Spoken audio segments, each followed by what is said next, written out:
me when you delete my token. I love women! Alright, announcements are coming out. Hello, everybody! Oh my god, my voice just cracked. Hello, everybody! Welcome to the Final Fantasy tabletop RPG. This has been in the works for a few months, I think.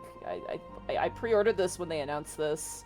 And I finally have managed to wrangle 4 people to play. So I'm very excited for this. Just because this is going to be uploaded to YouTube, I will point out, we are all new, all of us, to this system. And guess what? So is the world. So we are learning this as we're playing. I have done some reading, of course, and we have World access... premiere. Yeah, this is very fresh. So mistakes will happen. We will get rules wrong. That's kind of inevitable. And there's also no way for us to Google things, like for other tabletop systems. So we're gonna possibly have to make calls on the fly. So, definitely join us for this adventure, but... Feel free to correct us and tell us how it's supposed to work. We'll definitely read it. Joe Cat.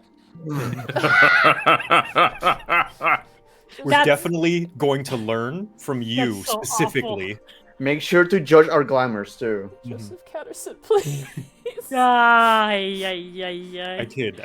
I mean, we can kill him right now if you want to. Oh, shit. man, tempting. I have the axe ready. I have it. I would like to play this game. I've been wanting to play this game for a while, and I'm very, very excited. I'm gonna get up and get water, because I actually did forget to get mine, because I was busy. You do this every time. I do it every time. I'm sorry. Every time. How about while I'll be in the other room. I have my headphones on. How about you guys go down the line and introduce yourselves, starting from our call and maybe going from left to right in the Discord call. Okay. All right, Very Arkolf, well. you want to lead us off? Certainly. Greetings and salutations to you. I am Arkolf. You can find me in places online where I am Arkolf, but not where I am not. Next. That's it? Yep. Thank you, Awesome. Arkolf. It's so simple. It's so beautiful. I am Reki, aka Reki, so you may know me from the arts and the boots and all the games on twitch.tv/Rekisoid. Especially in this channel, you may know me from playing on other D&D games like Dungeon and Mage and doing some art for the Unexpectables. Find me on Twitter at Rekisoid. Next. Joe Cat. Hi, I am Joe Cat. I make videos on the internet sometimes and stream sometimes. I animate sometimes as well. You also have the best OnlyFans. My Thanks. favorite OnlyFans. I love telling my chat about your OnlyFans. It's so great. I've been slacking on it though. I need to update. I need to show the new guard. But yes, I do have an OnlyFans where it is all completely safe for work, and I post Warhammer minis that I painted. I do give them raunchy titles though, like Hot Marine covered in white after time with Catboy or something like that. Amazing. But yeah, you can find me at JoeCat on everything. I'm the DM, or the Game Master in this instance. I'm Monty Glue. You can find me here. I actually stream a lot of D&D. I also stream over at twitch.tv/The Unexpectables as our main D&D show. I'm also playing through 14, which is topical, on Fridays. Mass Effect on Mondays. I also have a Twitter, Blue Sky, all Monty Glue, and a YouTube at Monty Glue. So if you want to catch the VOD for this, you will be able to find it there. Also, the VODs here are free. So if you want to check this out, if you're like, oh, I gotta go to work, you can come back to the Twitch channel, you can watch the VOD. But yeah, you can find me anywhere at Monty Glue. And last but certainly not least. Hi, I'm Shenpai. I'm also Shenpai mostly everywhere, except for the areas where I'm called Eorzea, and for the one instance where I'm called Pico is cool, but we don't talk about that area. But yeah, I also do art, and I stream, maybe, and I do videos when I remember. But, when I get the energy. God, that's no, just when I remember. But yeah. No, it just seemed we probably should not. You know what? Never mind. I thinking we should probably introduce our characters, but I guess that's gonna be in game. We'll introduce the characters in game. I will say this as well. Everyone here, I think, is an experienced 14 player. which is really cool. I also No. well, I don't know how the game works. fair enough. I will say this because a lot of people are asking. This tabletop RPG is not on Roll20, unfortunately. It is currently only available in its physical form. I have had to, you will see it, I have had to find creative solutions to putting it on Roll20.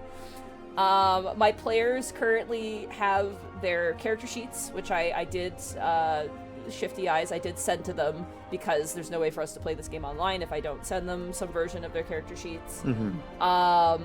So you're seeing essentially a cobbled together of what you would get essentially in the starter kit, kind of, but in a much more nice way. I will say this, in regards to the starter kit, if you're interested in checking out, there's plenty of unboxing streams. The starter kit comes with a pre-written kind of scenario adventure, which comes with all the tokens you would need, like cardboard tokens, as well as the maps, like physical maps that you can lay out on your table and put your tokens on, and other effects that you would need to run the game. I will say to my players, you will probably want a piece of paper or some sort of notebook to keep track of your health, mana, and other effects. Well, I used to have that, but you deleted the token. Oh. Well, I'm sorry. Weak. I'm opening a word pad right now. Same. 5 steps on it. ahead of you. I'm 5 steps ahead of you. I'm definitely gonna have to keep track of my MP. It's very important for my class. Yes, it's very important. Oh yeah, Yeah, same. my super my high class, numbers. too. Yeah. Alright, so I don't know if it's safe for me to show the character sheets, so you're gonna have to kind of interpret what we're doing through context clues. If you own the tabletop RPG starter kit, I mean, pull it out. If you want to run it, pull it out and take a look at, look at what we're doing. Again, we're learning, so please be patient with all of us. I'm just excited, honestly. I'm just here for the fun, honestly, and also because I love Final Fantasy. All right. Well, without further ado, are you guys ready for to jump into A Realm Reborn, into the world of Eorzea? Yeah. Emotionally, no. Physically, yes. Alright. Ready. Indeed. Damn it! I need a bareback. Oh no. I'm Okay, sorry. then I'm gonna take that chance to be right back. I'm sorry, my Alright. Wow, before we go, I'm sorry, my It's family- okay, we're just in the login- login queue. The login queue just The login crashed. queue just keeps. Sorry, I'm sorry. My family is sorry with a bareback. the Oh, login. we got lobby error 2002. I can't believe it. Sorry, guys. It's because I forgot to return from Dynamis. I'm sorry. I'm coming God back. damn it, Shen! I'm sorry. I was there for raid. I forgot. I'm It's coming just back so- to Crystal. It's just so empty and comfy over there. Actually, did you know that I was sitting in Mentor Roulette queue yesterday for 35 fucking minutes for a DPS queue, and I went over to Dynamis and got insta queues as DPS. That shit was crazy. That's wild. The reason is every single server currently is locked off for new players. You can only make new characters in Dynamis. Wow, Yep. crazy.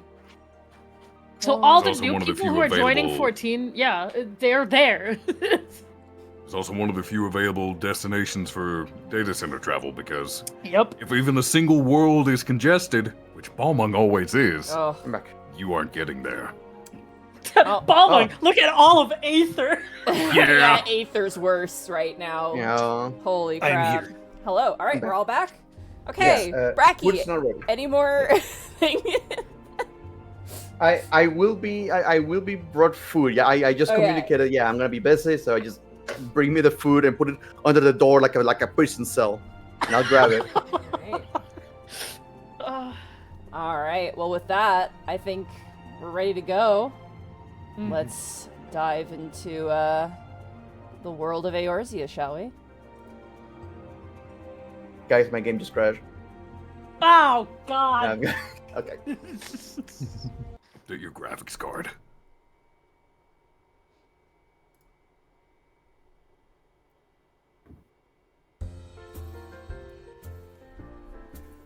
The four of our intrepid adventurers, residents of the city-state of Ul'dah, a crowning jewel in the roaring deserts of the nearby Thanalan, find themselves in an adventurer's favorite bar, the Quicksands. These 4 intrepid adventurers, known as the Forgescars, enjoy a pint of drink and some idle talk between themselves. As we go around this table of our new heroes, Arkolf, could you describe your character for everybody, please? The man sitting at the table before you is big, bulky mountain of a man. Gray as stone in all respects. He's a sea-wolf Rugadin, decked out in a padded gambeson with a spear at his side. Just leaning against the table for the moment, not in use, but always on hand. Sitting next to Caelan, a few tankards in, because everyone knows that she can handle her ale. Bracky, if you could describe your character, please. You see a lala-filling woman of a very minuscule stature with a short blue hair, a red bandana at all times with her, and some recognizable earrings of old as usual, like she always carries with her. Nowadays, just holding herself with a staff, practicing in magics. Her name is Sammie. And sitting next to you, Jocat, could you describe your character, please? Yes. Next to Sammie is a Makote, Keeper of the Moon, wearing a white bliaud. Is that how you pronounce it? Bliaud? With a cane kind of to his side and a pink... Oh, geez, I forget the flower's name. Lily? No, it's not a... Is it a lily? I forget. Get in the game, quick. Oh, shit. That's actually what I'm doing right now! No, it's not a lily. It's a flower, a pink flower in his hair.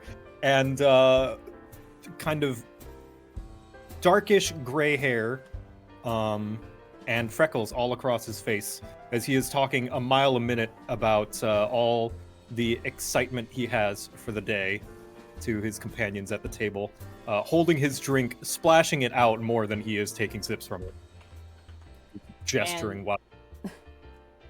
And sitting next to Victor, currently avoiding the splashes of the ale, Shen, if you could describe your character, please.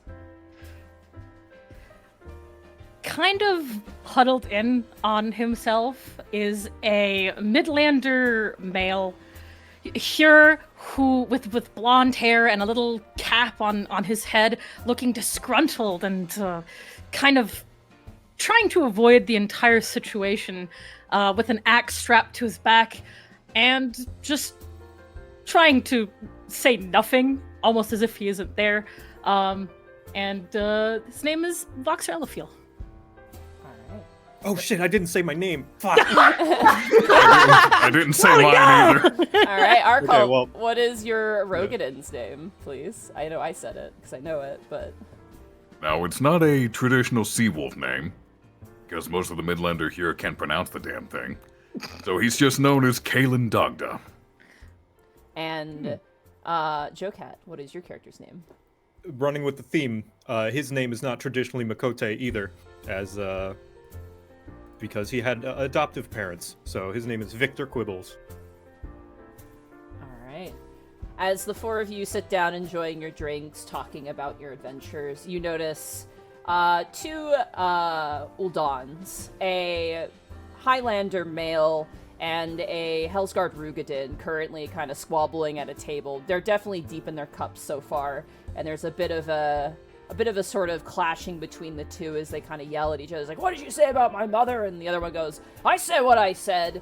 And you see them both stand up, but as they stand up and you guys are like, oh, cool, a fight, like ready to watch, you watch as a small Lalafell woman walks by and just places a hand on the back leg of the Rugadin, and he kind of looks down towards her and goes, oh, sorry, Momodi, and he kind of sits back down, and the men kind of calm down. As kind of smiling in a sort of motherly manner and kind of nodding, she proceeds to your guys' table. And you see this individual. Look at art. What's great about an existing game is you already have a thing for the NPCs. Yeah, there she is! Yeah, there she is! Momodi. Momodi! I love you so much. You know this small Lollafallen lass to be the current owner and main manager of the Quicksands. She is impish and very mischievous, but she's a very, very direct and capable business owner. And as she approaches the table, she kind of gives you all a bit of a warm smile. She goes, "Enjoying your cups? Do you need another one, Sammie?"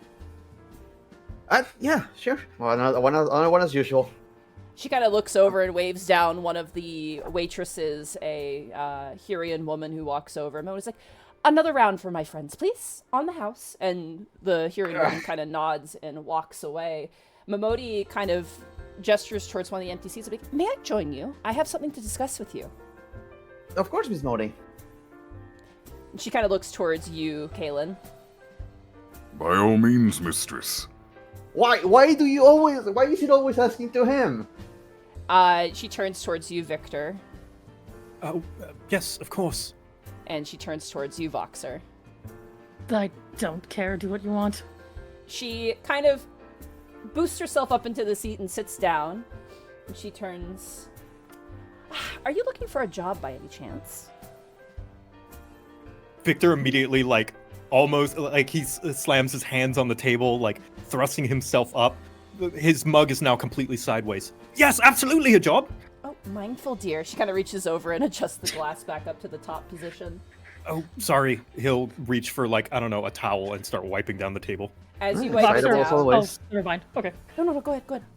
I was going to be Voxer, just puts his hand on Victor's, shoulder and pulls him down, trying to contain his excitement. Come on, dude. Calm down.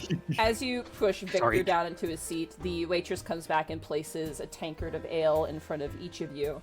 Oh, A little more filled than usual. Usually it's you get about 70%. This is a nice 85 in there. oh. Yeah. Sammie looks at that and goes, "You really must want to take this job."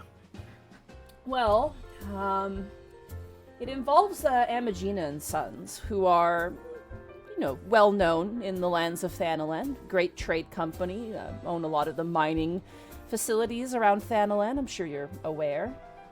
Yeah. Well, I got something that might interest you. Apparently, a crystal shipment that was meant to arrive for their mineral concern was raided as it was making its way from their location to Ul'dah.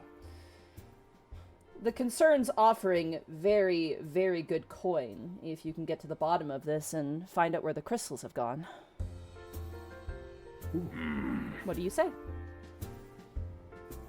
Victor, trying to contain himself, but, just happily smiling, looking at his companions, just come on, let's do it. I mean, I wouldn't say no. We missed out on the whole, mine situation they were having a couple days ago. So I've We are heard... current. Oh, sorry. Oh, no, go ahead. I always do this. I always talk It's over okay. people. It happens when Don't you worry. when you play tabletop games online. It happens. It's just part of it. Discord's latency is to blame. Yeah. Yeah. You're all good, Shem. We love you. Don't worry. Yeah. Voxer just kind of twirls the tankard a little bit while looking at it, almost a little disgruntled. It's we really could use the gil. We missed out quite a bit. Aye, it is a day that ends in Y, so gil we need. I keep offering you guys, but you don't want it. We need to work for it then. Ha! Yes! I think that's a yes from us. Momodi smiles a big smile and she goes, "I had a feeling you'd bite. Here, take these." And you watch as she kind of goes into her pocket and she pulls out 2 bottles. And she places them on the counter in front of you. And you recognize these bottles. One, containing a blue liquid, is a potion. And for game rules, a potion you can use as a secondary action. It is a consumable, so you only get 1. And when you use it, you regain 3 HP. Ooh. And you can use it on yourself or others. Just a flat 3. It's just a flat 3. Okay. The second item, which is much more valuable, and you recognize it as being such for all of you, is a glass bottle containing a rather, like, kind of a golden yellow liquid. You know this to be an ether, specifically a concoction used by spellcasters quite frequently. It is a secondary consumable. When you drink it, you restore 1 MP, and you can also give it to another person or take it yourself as that action. I say the healing potion should go to Voxer, and the ether potion can go to Victor. Victor will just hold. Oh, I think I'll be fine. I can manage my my ether. Just fairly take well. it, lad. Yeah, it's more for us than it is for you, to be fair. I mean no disrespect, but Sammie, last time we went into a little bit of a bout, you seem to go a bit extreme on the casting. I went a little overboard. I'm not gonna lie. And listen, I've been practicing this whole new thing. I'm usually holding an axe, but composition. I offered to use some of our magic for this, and I may or may not have gone a little overboard. Yes, there were a couple of incidents. Yes, a couple of people got injured, and yes, I paid for it, so it should be fine. All right, I'll take it. I just wanted you to be able to keep up your momentum. That's all. If I go out of mana, people don't get hurt. If you go out of mana, we cannot recover. You make a convincing argument, and he'll There you pocket go. the ether rather. She says all confident as he just takes another swig of a drink. Momodi just kind of, like, places a hand over her mouth and kind of laughs under her breath a little bit, just kind of enjoying the enthusiasm of youth. And she kind of smiles and she goes, "The Stone Torches approached me with this job but a bell ago. Apparently they're awaiting at Blackbrush Station, if you're interested." That's a bit of a walk. Well, I'd suggest we head out now if we're going. don't you have chocobos?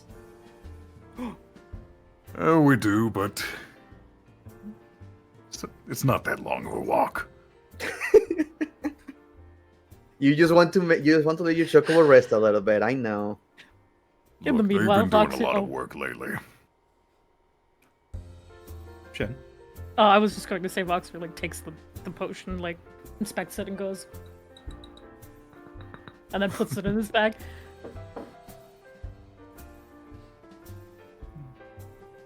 He has nothing to say, he just nods. Who did you say we were meeting again? The Stone Torches at Stone Blackbrush Station. Very well. I'd like to I think would that say, specifically, you would probably want to speak with Warren. He's a Hurrian man. He's somewhat of the... I wouldn't say mayor. He's like the leader of the station, specifically. A high-ranking Stone Torch, specifically. He's very nice. A bit stern, but kind of handsome in that sort of grizzled, kind of way. What are we waiting for? Let's go! And Victor just quickly kind of grabs his things, puts it in his pack, and just kind of like goes to wait by the door, kind of like hopping to and fro on side to side. No, you wait a minute. Okay. Voxer just kind of stares at this Lalafell, like, drinking all of it, and it's just like, okay. And then puts his drink down and just follows Victor. There's 2 Lollafallen merchants, like, wearing rather nice attire who are drinking, and they both, like, one of them just goes, "Damn," just kind of like, "Oh." She drank Don't know twice where her she puts it. size. Alright, so you're not taking chocobos, or you guys are taking your chocobos? They're stabled nearby. I feel Vox just kind of like shakes his head. It's like, we're literally wasting time by not taking them. Aye, fine. Well, you're not riding mine this time, Sammie. Fine. I can't fit on yours. I like to feel tall sometimes. Listen. As To you the stables. As you make your way outside, the stables are not too far from the Adventurers Guild and the Quicksands. As you make your way down the steps, you see across the way the stable being manned by individuals. As you approach, you immediately hear the quez and the warks of your beloved chocobo as they excitedly see you approaching the the fence of the chocobo stall. Victor will quickly run up to Mudclaw and just kind of like do the dog thing of like hands on both sides. And just like, oh, Mudclaw, we're gonna go on another good job. Approaching, You know how to do a good job, don't you? Yes, you do. You know how to do a good job. Approaching the group, a Hurian woman wearing a rather eclectic garb is the best way to describe the Chocobo Porter garbs. These masters of birds, bearing a sort of jockey mask that specifically emulates the look of a chocobo, as well as a sort of, yellow apron with a sort of egg and chocobo motif. For those who don't know, chocobos are giant birds that are yellow and adorable and the best thing in the series. Do not fight me on that. Best. They're the best. Additionally, they're wearing, work gloves and work shoes. And as she approaches, she goes, I take it you're here to take your birds, then. Aye, that we are. Got a bit of a job to do. I'll put the gill you need to owe us on your tab. No worries about that. Oh, that keeps getting larger. She walks behind, and conveniently enough, they actually put the barding on for you as they put on, the headpiece and the saddles. The team of about 3 people, and eventually lead your birds out and hand you the reins. They're fine beasts, they are. Very well kept. They'll take you wherever you need to go. Well, more useful than people, that's for sure, as he feeds his chocobo like some Gissel greens. You pull off a piece of lettuce and they just gobble it up very excitedly. Yeah. All right, everyone, we need to start getting ready. Bird up. Bird up. Yeah. Oh, no, it didn't save. Hold on. I gotta just do something really fast. I apologize.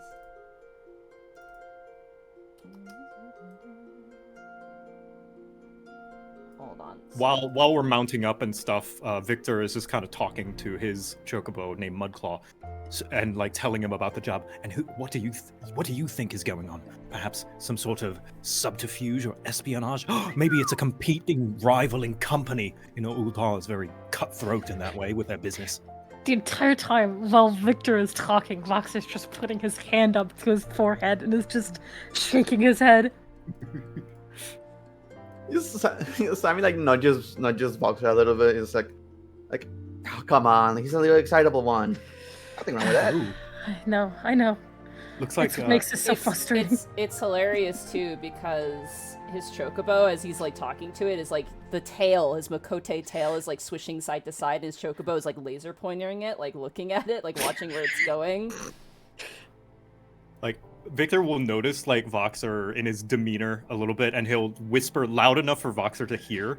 He'll whisper at Mudclaw, "Oh, it looks like one of our companions is being a bit of a curmudgeonly coblin. Do you think he might have conspired with them?" Voxer just hits the reins and starts walking forward. He doesn't want to be there. All right, as you snap the reins of your chocobo, each of you mounting Sammie, your chocobo, which I believe their name is Potato. Well, Popoto in this case, Popoto. if we're gonna go with I love accuracy. Popoto so much. Good old Popoto. As you each mount up, you walk your chocobos to the edge of town, avoiding the passerby, children running through the city streets of Ul'dah, eventually making your way to the gate. 2 brass blades stationed on the other side, the sort of soldiers, one of 2 factions of soldiers.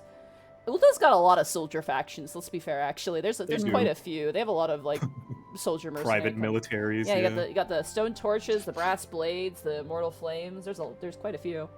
Now, hold on, guys. I have to get this sightseeing spot. Search lookout. As you slowly make your way out, the heat of the Thanalan sun hits you immediately. The gusting winds and the sort of green and brown landscape of craggy rocks and swirling desert winds.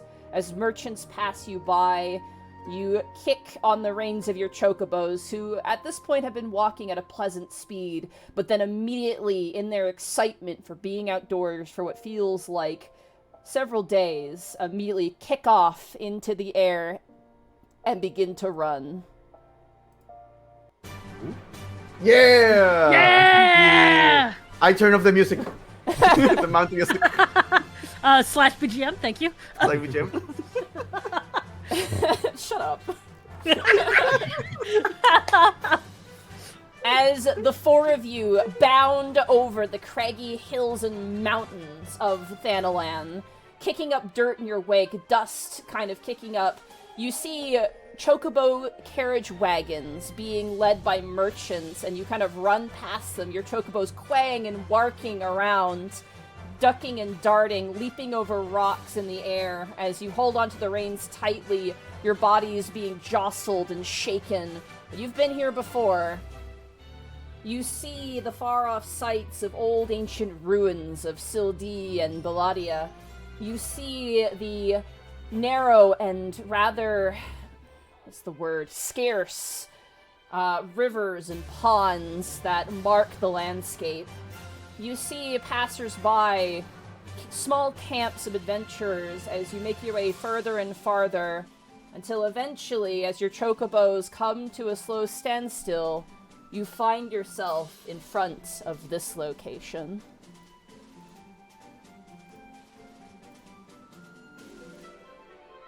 Ooh.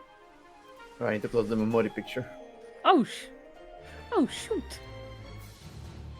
Oh, heck. Oh, they made I art know for that it. place. Yeah, they made art for it. It was very hard to find this Wow. art. It's in the module. I had to find it. It's very good. And as your chocobos, you bring your chocobos to a close, they kind of flap their little tiny wings and kind of stretch their necks. Two porters, chocobo porters, come over and collect your beloved birds and stable them for you as you make your way into the far-off town, I guess is the best way to put it. I'm pretty sure they thrive Blackbrush. in the wrong spot. Sorry. Listen! Use your imagination, okay? Not canon. Not canon. Isn't true. And as you guys dismount, taking in the hot Thanalan sun,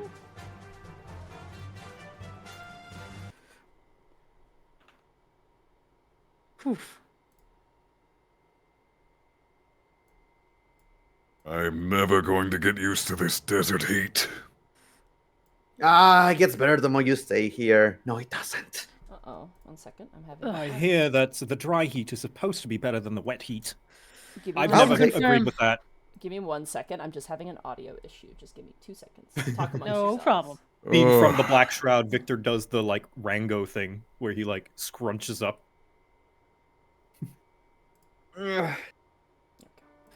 Sometimes I do miss the salty air. I be missing Limsa right about now. Fine, damn fine. Fuck. I have Damn been called a fine damn city fine she is. fuck sometimes. I meant to say damn fine fucking city she is, but I love the ecosystem of Linsalamisa, don't get me wrong, but I cannot understand what the hell they're saying. you'll get used to it. Ugh. It's like your desert heat. The longer you stay there, the more you get used to it. No, you don't. Oh, No, you do not. no good now. As you... Especially old Battering. As you speak amongst yourselves, you hear the sound of familiar clanging armor as a Hurian man hurries over to greet you. His armor is gray, which you know marks him as a stone torch. Excuse me. Sorry for interrupting your talk. I trust you're the adventurers Momodi sent word of. Do you happen to be That we Warren? are. Well met. My name's Warren, and I'm charged with investigating the incident. I would be glad to answer any questions you may have.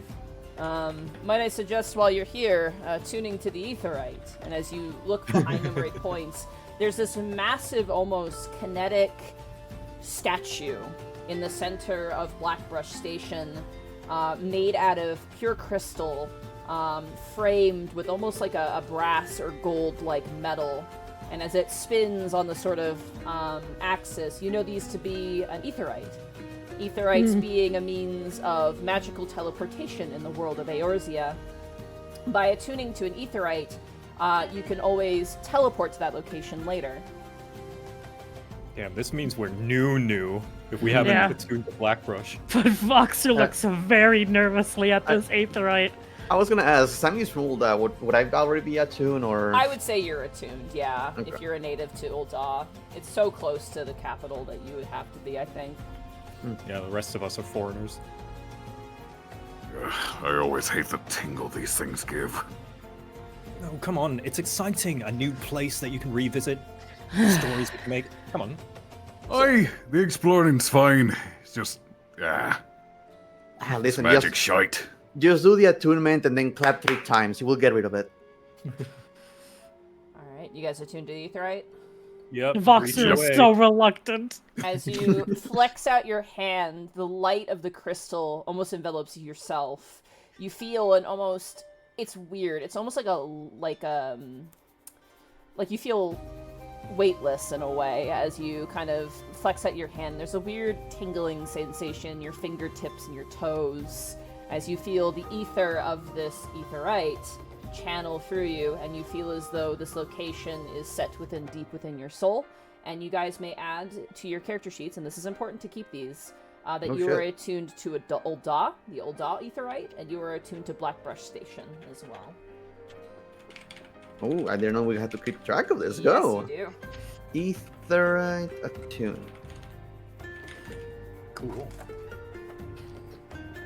Can I add some flavor? Yeah, go for it. While everybody's having an okay time with the Aetheryte, Voxer kind of stumbles over and almost sounds like he's going to throw up. But he is attuned, he's just having a rough time. You alright there? You need an Asuna? You need some Do water. not talk to me right now. No, do not talk to me right now. Alright.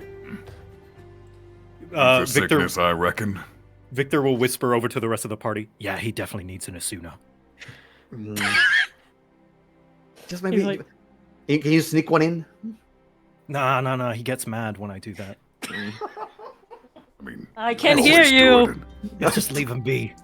Let's try to whisper a little farther away. I just I got always cast it and then point to that merchant over there with the staff. I just imagine like Caelan like arm barring Voxer as like Victor's walking over like I'm gonna Asuna you, and it's just like a cat getting a shot. It's just like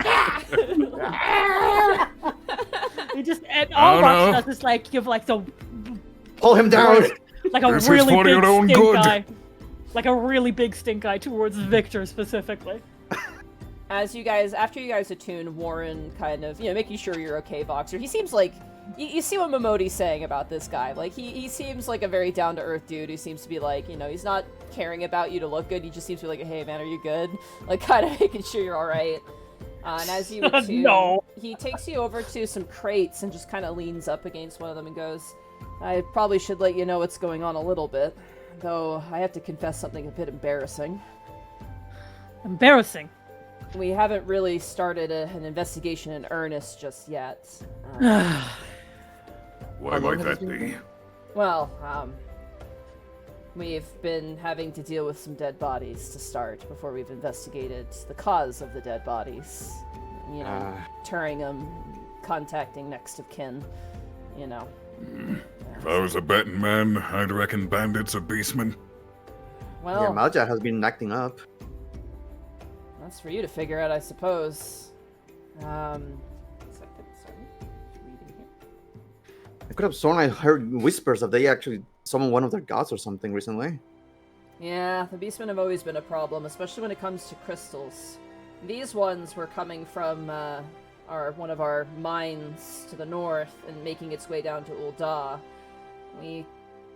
When it didn't arrive on its schedule, we went to go look for it, and we found that the cargo was stolen, and the driver and all the guards were dead, as I said. However, they didn't have any of their possessions stolen, including the driver, who had some very expensive rings on him. And That rules out banditry. the escorts, the soldiers who were defending the caravan, I mean, they're not as strong as you, but they could hold their own in a fight. So just senseless killing? Don't know. I mean, they definitely had a target, which was the crystals. For what end, I don't know. So you're saying what we could be going up against could be bigger than what we are?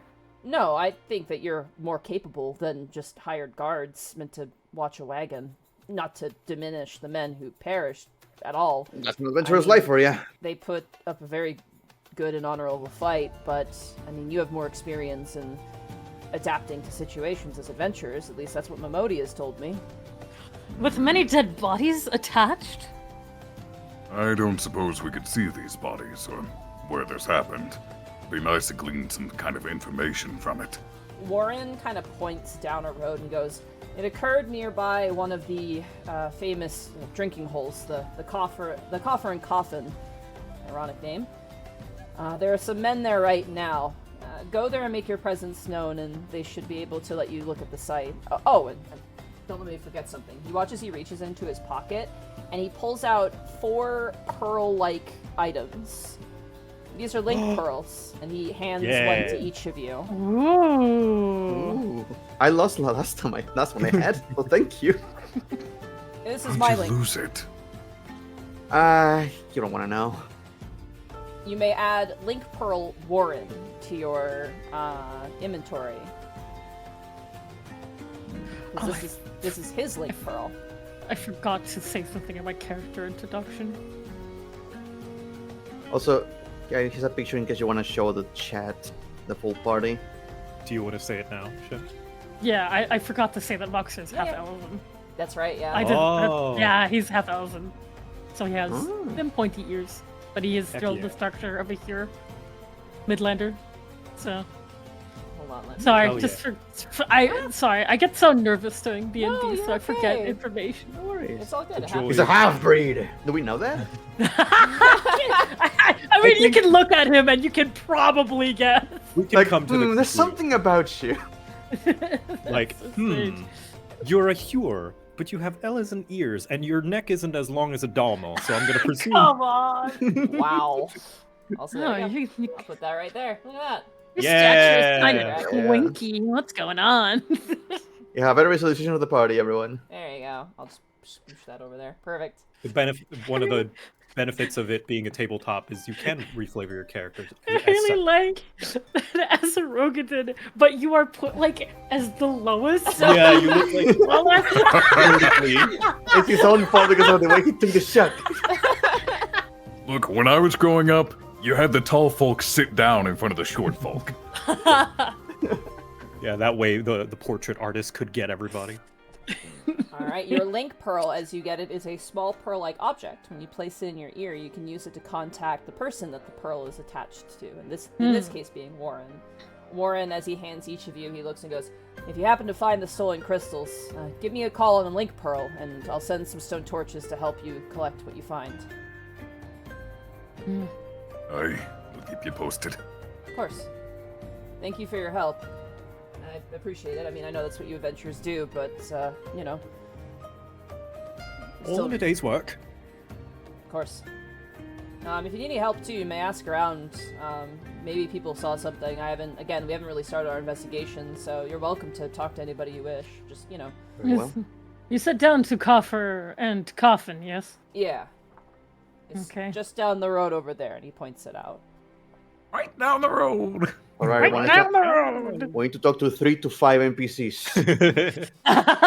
Only Joe? one of which has pertinent information. I will just let you guys know that I'm currently standing in front of this.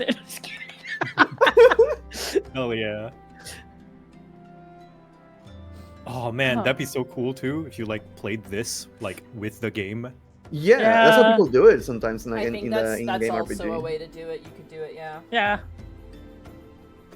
Yeah, but then the combat would be a little. It's a weirder, little So you'd weird, have yeah. you'd have to do it out of game, like you would Yes. have to do it outside of game Yeah. instead of in game. For environment's sake, it would be like actually being in the game would be cool. Except It's for like I'm, an old school I'm Final just in Fantasy game to where- like look at it Alright, what would because you- these are Yeah. like actually areas that are in the tabletop because it's Yeah. based off of that. It's like an old school Final Fantasy where it does a screen wipe from us traveling in the overworld Yeah. to the roll 20 where we're doing Yeah, the combat. honestly. Ah, kinda, yeah. All right. Yeah. What would you guys like to do? I mean, you guys are standing in Blackbush Station, and there are people mulling about. Warren kind of goes back to his position and retains his watch, but you know, Fanaland is currently your dry and hostile oyster, but it's an oyster all the same. Yeah, we already got a lead, might as well follow it. Mhm. Yeah. Not to mention, in a watering hole, people talk. Yeah. Yeah, it's like the water cooler of the desert.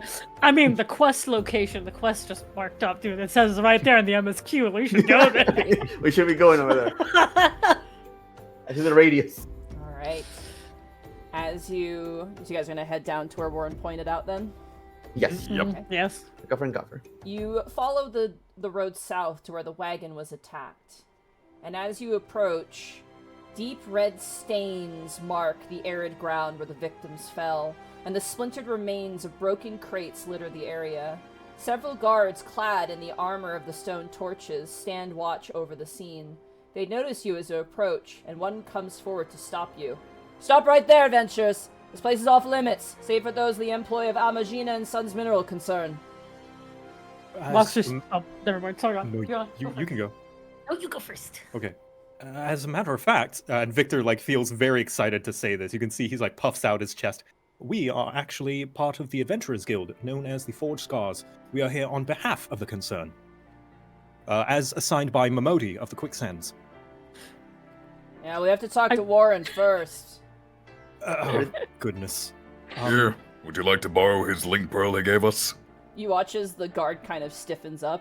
Also, looks, leers up towards you, Caelan, oh god. Caelan doesn't mean it, but he is looming over him. Oh, I guess you've already spoken with Warren. Apologies. Yeah, of course. And they gesture towards the destroyed chocobo wagon. You can actually see two of the stone torches are currently dragging. This is so sad. I'm so sorry. They're dragging the body of the chocobo that was guiding the wagon away and just kind of putting it on a tarp to carry it off. Even the chocobo? Even the chocobo. Oh, those animals. No better way to stop a carriage. However, as you approach the caravan, you hear a shout behind you. Oh. This fucking quest music.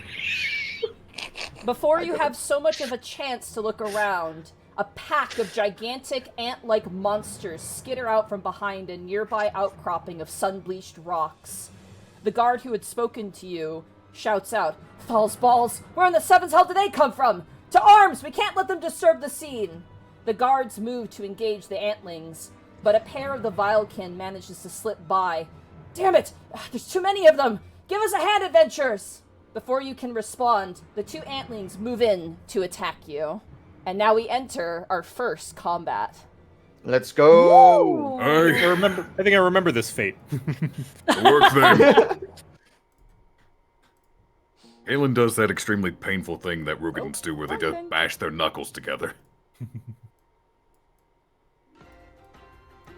Hell yeah. Mm-hmm. I felt like this is good baby's first battle music, I think. Yeah. Alright. I'm a fan, my friend.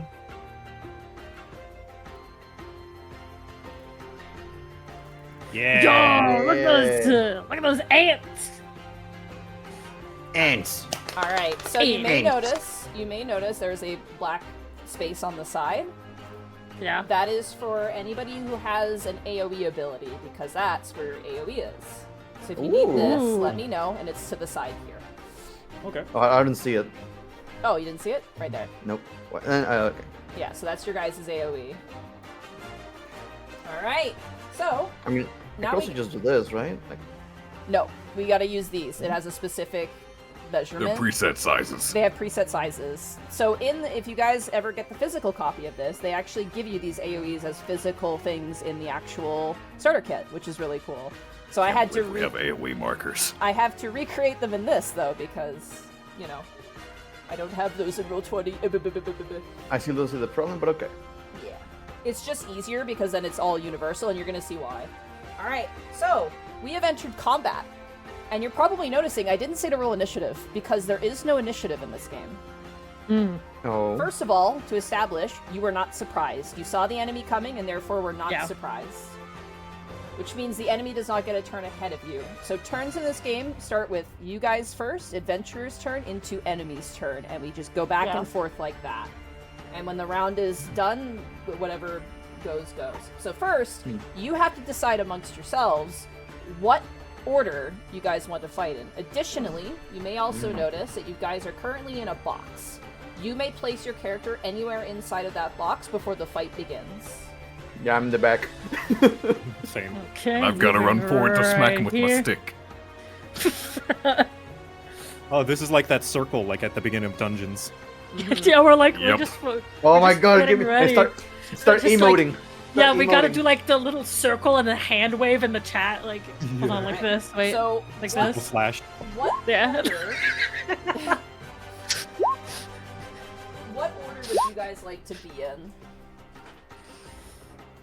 If I go first, I can just blast him with a dot, and I eat that. I mean, if we have Shin go first, Voxer, I mean, yeah. get that enmity. Yeah, you Yes. can grab aggro. I mean, it doesn't really matter when you use the dot because I'm pretty sure it just goes off on the next on their turn, right? Yeah. Nice All my try. stuff doesn't really have any turn-specific requirements, Yeah. so I can go whenever. I say we just let the tank pull. Yeah. Like like normal 14. Just let the Wait, tank sense! Your tank sense! My tank sense off. Fuck. Is right, that give an us a instant countdown. ability or primary All right, ability? Vox- Oh god. Voxer's going first. Who is going second? Oh, Victor will go second. We'll go party order. Yeah. Okay, and then who's going third? I'll take third. Sandy going third. All right, I'll take up the rear so I can disembowel. you got it. All right, and for the audience, Voxer, you are a warrior. Victor, you are a white mage. Sammie is our black mage, and Caelan is our dragoon. All right, give me 1 second. I just need to write down the enemy stuff. Full tank for life. 1001 animation locks and Titans still couldn't kill me. I have a stupid question looking at my sheet because it says nothing of it on the first sheet. What does instant ability mean? What is it Basically, counted as? Instant ability, they have triggers, so you probably notice that your reprisal has a trigger. Immediately before an ability is used by an enemy within 2 squares is resolved. So Okay. they're unique reaction abilities where you can respond to things. So, Okay, like alright. Provoke, you can do that at the beginning of the enemy's turn. However, they're only used once per phase. So, phases essentially are battles, technically. However, a battle can have multiple phases.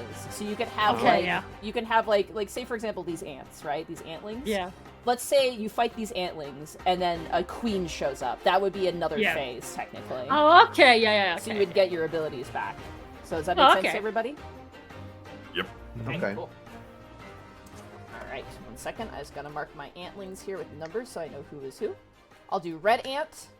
I love that I can actually picture it, like the combat actually, like how it's functioning. Yeah. Yeah, it's very well thought out. All right, so we are entering into the start of your guys' turns. Also, you hear me moving around. I'm just grabbing my notes so I know what I'm doing. So let's start with, there is no surprise. You guys have positions. You've determined the order in which you would like to take your turns. And now we've entered the adventurer step. So, Shed, you're up first. And I'm All going to right, get rid of so- your box, so... Let's go. We're box free. Finally. But yeah, the first thing that Vox is going to do is he's going to grab his axe and he's going to dash forward, not dash, like just run forward, right between, like somewhere around here. I think this should be fine. All right. And immediately slam his axe down and use overpower. All right, you're going to start with overpower. So that Yes. means centered on you, you get this lovely AoE. Boom, boom. Exactly. All right, overpower. I need you to make a strength check. So roll a d20 plus your strength modifier. D20. Oh. Wow. Wow! The first roll +4, that's 6. All right, so the bad news is you deal no damage to the antlings. However, Oh, great! as you bash down, you guys watch as Voxer swings off his axe, rushes forward, and goes just for a spin move, slashing at these 2 antlings. It kind of glances off their chitinous armor, and they let out little screams of anger. However, it seems that Voxer has pulled their attention as both of them have enmity on you, Voxer. Oh man, those server ticks. As he whiffs. Enemies that have enmity have a -5 penalty on all ability checks that do not target you specifically. However, I believe this does not affect AoEs for enemies, so Yeah. keep that in mind. All right. As Voxer whiffs, is your- Victor's just gonna Go for it. whisper over to the two DPS. Yeah, he definitely needed that Asuna. Maybe. Now, did you add your +4 for that D20? It would have Yes, been I a did. 6. Yeah, It was a Yeah. 2. I rolled a Yeah. 2. yeah. It was A 6 is still better than a 2. I still Hardcore. didn't do anything. All right, that is your primary. You do have your secondaries if you want to do a secondary ability. You don't have to put Soul in the one. Good lord. I mean, I would say I could use Rampart, but I don't think we necessarily need that just yet because You also only Antlings. can use it once per phase. It has a limited Exactly. use amount. Yeah. There is. so no, Yeah. I'm not using anything right now. Okay, so you're gonna stay there. Yes. All right. Voxer has charged in and got the attention of these two antlings. Victor, it is now your turn. Okay, so if I'm reading this correctly, I have a spell that is a secondary ability and a spell that's a primary ability. That means I can use both in my turn, right? Yep, you sure can. But that will spend A lot of 2 mana. MP. Yeah. Yeah. Mhm. In that case, why not? I'll try it out. I'll deal with the consequences of my actions later. Oh dear. So in that case, Victor, let's see, that is 10 squares of distance. 1, 2, 3, 4, 5, 6, 7, 8. Okay, yeah, then I can hit both. So Victor is going to take a stance, pull out his cane, and he is going to cast Arrow on the right ant. All right. That will be dot 3. That is a dot. So let's flick the dot on this ant. I'll say for arrow, we'll use this wibbly wobbly thing right here. It looks like wind. Yeah, it looks like wind. Yeah. Yeah. And for the left ant, he is going to cast Stones. Stone. All right. So go ahead and roll a mind check. That's going to be a d20, and as you are a white mage, it's +5. This is against their magic. defense. Yeah, that is going to be a 17. 17. Their magic defense is that definitely beats it. Their magic defense is 12, so that is a direct hit as well. Hooray! So they're going to take 2 damage plus this additional d6. 3. All right. Eat it, ant. Fuck you, well, Ant. I mean, So that's going to be direct hit. Sorry, 1 second.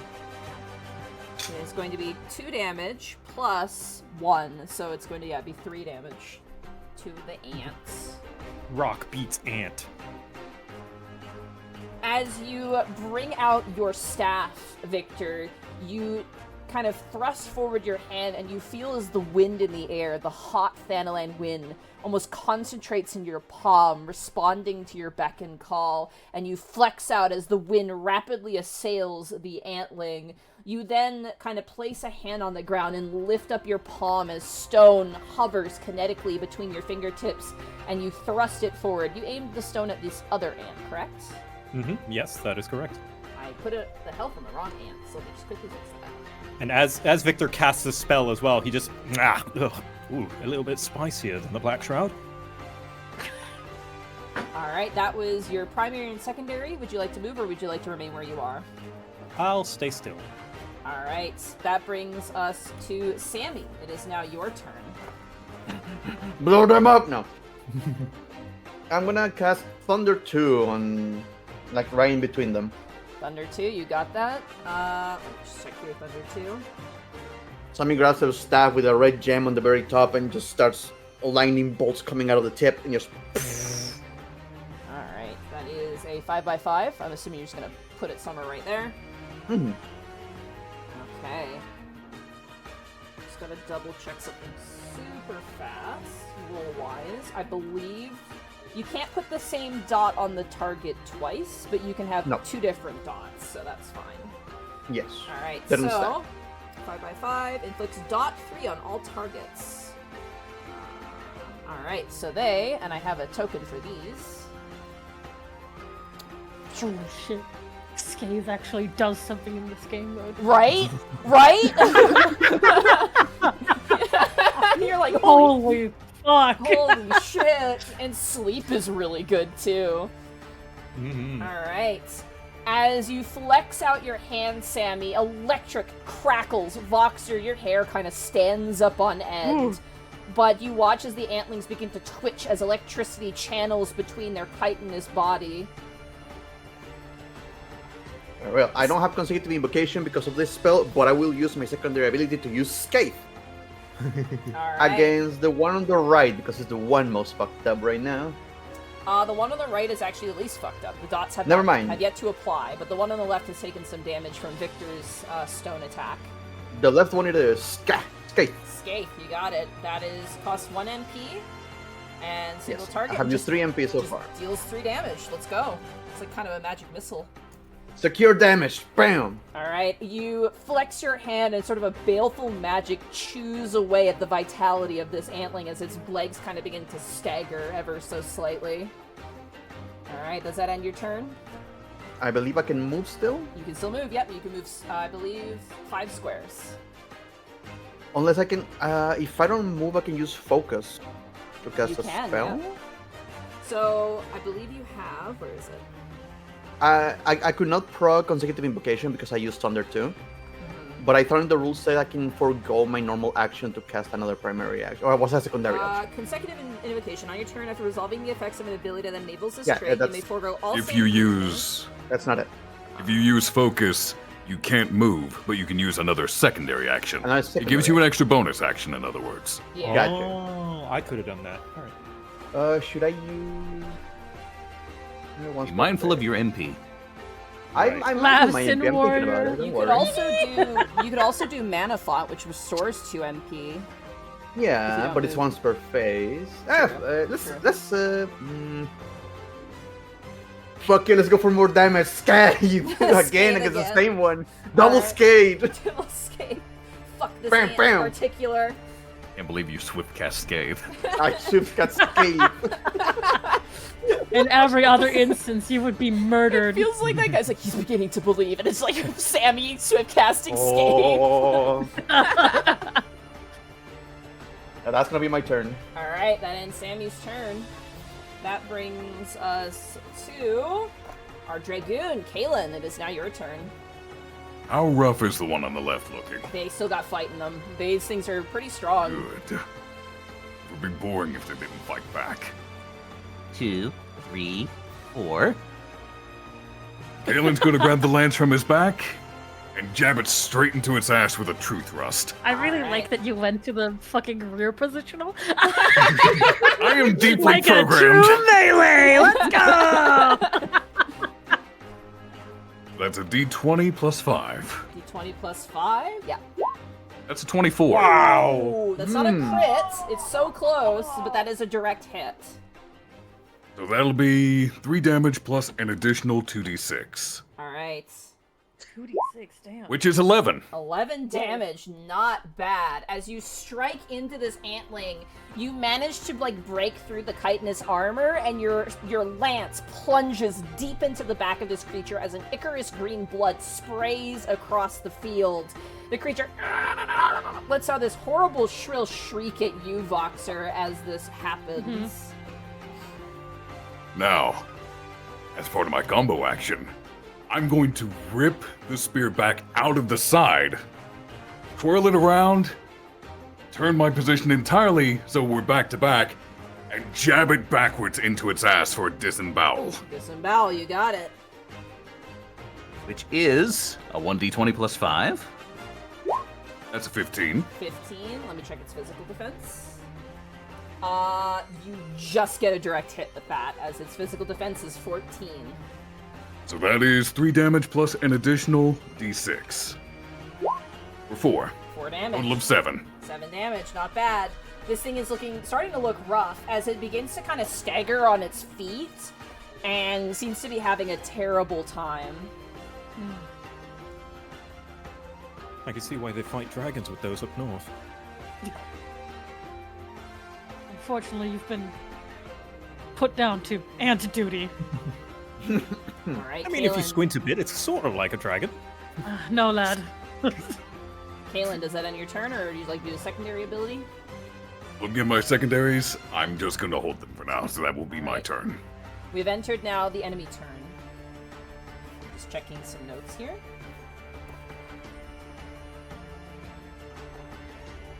Okay, so it ends after the enemy step for the dots. Alright, it is now the enemy's turn.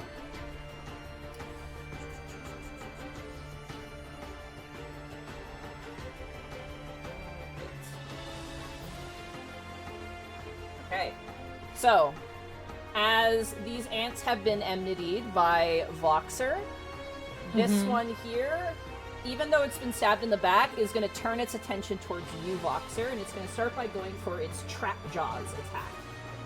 The Right. large mandibles of the ant just kind of like twitches and snaps open before lunging forward to like snap around your shoulders. This is against. I would like to use an instant ability. Yes. Oh, I was about to do the same thing. Damn. I would like to faint. All right. Faint will reduce the damage, correct? Reduces the damage dealt by abilities of the enemy that triggered this ability by 2 until the end of this turn. You got it. All right. Yo, mitigation. I was going to do the instant ability provoke. Could have kept it. All right. That is going to be. I don't think this is a direct hit. That's gonna be a 12 on you, Voxer. Physical. Wait. So It's like your AC.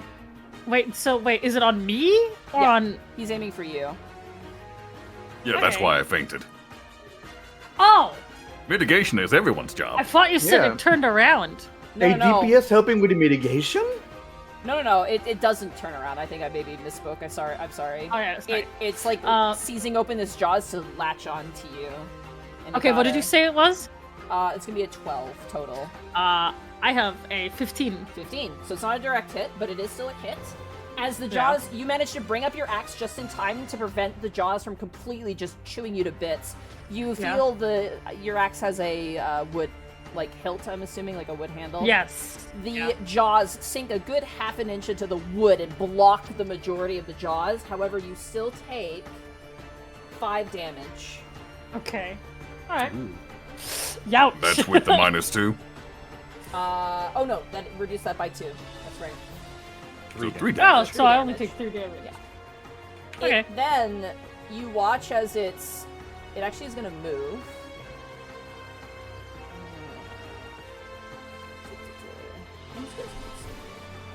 Oh yeah, it's an attack opportunity. There's Attack no opportunity in attacks this. of opportunity in this. Oh, the more you know. No. No. You watch as its mouth begins to burble, and you see acid beginning to form. Ooh. Oh. Oh! Oh, I'm It gonna. might not be a dragon, but it breathes like one! Yeah, I'm gonna use idle. I'm gonna idle that shit. It does not attack on this turn. It seems to be preparing Okay, to attack. Okay. Oh, it's an. Oh, we Yeah. see it going. Oh, we can see it. You can see it, yep. This ant charges forward towards you, Voxer, and is going to open its jaws in the same way. Yeah. You see why the system is cool? It's very cool. Yeah. All right. Yeah. It is going to go for another trap jaws against you. Mm-hmm. Ooh, much better this time. That's a 17, which I believe is a direct Yeah. hit. I'm a 15. Yeah, I'm a 15. All right, are you going to use any instant abilities, or are you going to let it go through? I'm gonna let it go through. All right, you take 5 damage plus Okay. an additional 7 damage, so 12 damage total. As Oof. unfortunately, as you were blocking the one in front of you, you don't notice the one behind you that like skitters closely up behind you and bites down on your waist. You feel your armor kind of crack under the pressure, and you feel blood begin to spill at your sides. It then kind of muscles you out of its jaws, and it also begins to burble up acids.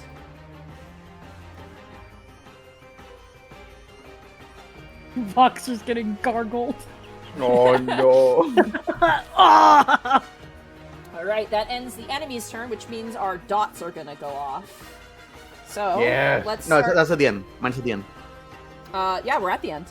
Oh yeah. Yeah. Their turn is over, so now we gotta gotcha. apply the dots. So we'll start with the one that was placed first, which is going to be Victor's.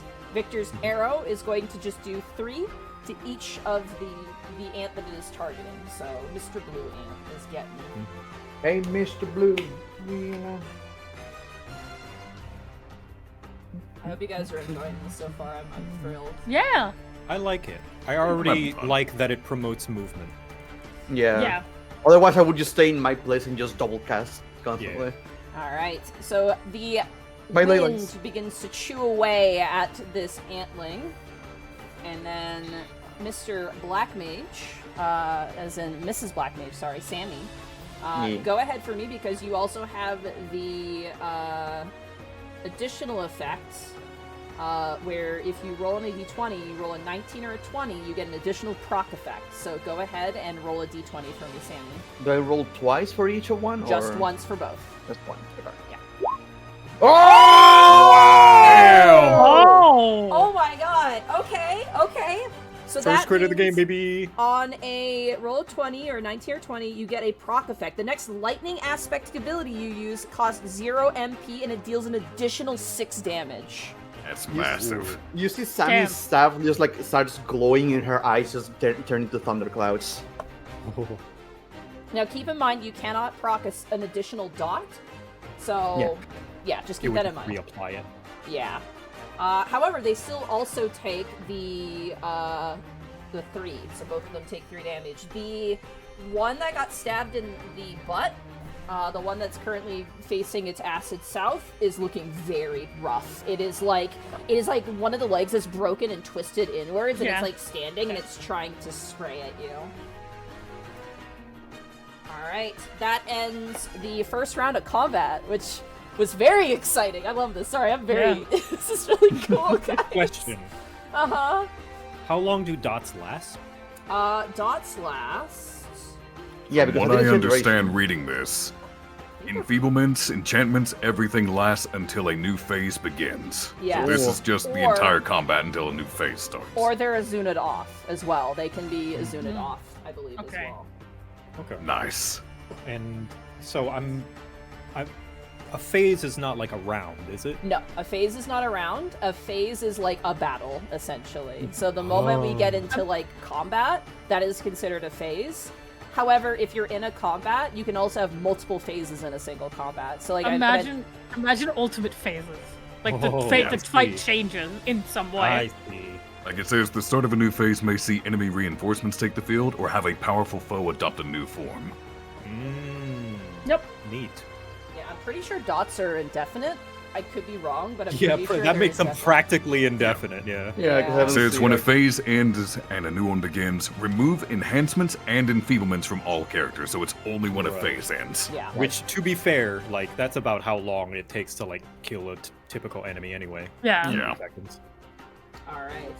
I mean, so I imagine some creatures are gonna have the ability of like remove an enfeeblement as like a second Yeah. body for Probably. themselves. I can see that being a thing. All right. Well, with that, as these enemies have their acid burbling and their jaws primed and ready, Voxer, you are back up in quite literally the jaws of the beast, as you manage to like kind of thrust yourself free and reposition your axe against this creature. Yeah, so Voxer looks a little rough. He's still good, but a little rough. And he looks down at the south one and immediately moves to swing his axe to use a heavy swing, Okay. which is one of his primary abilities. Yeah, that deals 2 damage, inflicts enmity. And I Alright. think it also needs to do a d20. No. Hold on. Okay. Are you kidding me? Oh What my is God. that? Oh no! What is Hey. that? It's higher. Hey, does a 7 hit? It does not get you a direct hit, but it does hit. So you deal just 2 damage, but the good thing is you still gain enmity on it. So Yeah, and then I can use my combo ability, right? Right after. I Correct. believe so. Yeah, you can. Yeah. And then immediately goes right into the storm's path. So, yeah, that is also a d20. Hold on. Please, oh god, please, if you're out there, hear me. Heidelin. Are you kidding me? What's the total though? What's the total? Oh, that is a 13. 13 just is under. It's a 14, unfortunately, but you still get damage off. All right. Deal 2 It's- damage. I'm out of here, but and I also restore 2 HP. Heal for 2, that yeah. is- Yes. With the 4 damage that I dealt, does it do anything to the ant? The ant is still standing. You, like, kind of notice currently you see Victor kind of, like, holding their staff, and Sammie, who's like, oh crap, as this ant has turned to look at them and is beginning to prepare an attack, and you're like, no! And you go and you swing, you chop at its leg, and you take off another leg, but it's, like, still, the head is still focused and primed and ready. It is still standing, I'm telling you right now, I'm not getting out of this chair. Okay. Since I'm noticing that, like, I'm looking at both of them like, oh, dear fucking god. I'm gonna go for my secondary ability of low blow, and I'm gonna stun it. Okay. Whoa, sick. Ooh. The stun's Just like in the actual game. End of this turn, your character is stunned, but it's really cannot be stunned again during this encounter. All right. So as this thing is like jaws are opening, ready to spray out, you're like, no! You sweep around with your axe, and you actually kind of like shoulder your axe and just go for like an underhanded gut punch into the under soft belly of the ant, and you watch as it staggers, like its jaws snap shut, and it is frozen as it is stunned. Hooray. Did I interrupt the attack? We're gonna find out. I have to mute that. Sorry. Give me 1 second here. Boom. Now Voxer's using the attack! Oh no, get out of there! Oh no! You watch as its attack it was preparing seems to have ceased. I have never loved a tank more in my life than when he got away from an AoE that I had to move away from. You have no idea how happy this black mage is. Alright, that was your primary, your secondary. You gonna move or are you gonna stay where you are? There are no opportunity attacks in this game, so you can move freely without. She's just gonna step right in. Just walk. He's just like looking, and he's just like, okay, and I move to the side. You got it. Good thing he stops and does the calculations for the angle and trajectory first. It's like a single step to the left. You like make a He's square like with your hands, you're kinda like, Yeah, there's like numbers flying around his head, and he's just like, there's like some math, and then he's just like, okay. That Shuffle. plus 0 int is working overtime right now.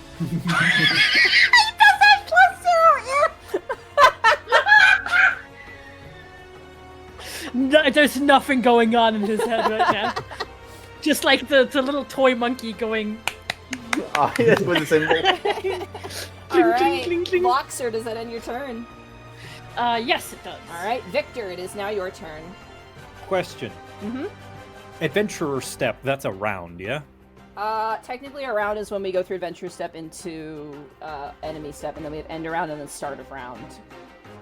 Okay, because it says recover 2 MP at the end of adventurer step. Yep, so you get 2 MP back at the end of adventure step. So before the enemy's turn, you get MP back. Okay, so I the 2 believe- MP I spent would have been back by now. Yes, and Correct. I believe that Bracky also gets MP back, I believe. Yes. Yeah, Okay. yeah, recover All right, 2. cool. I don't feel as bad about spending 2 then. Yeah, it's In that case, I'm gonna do something cool, and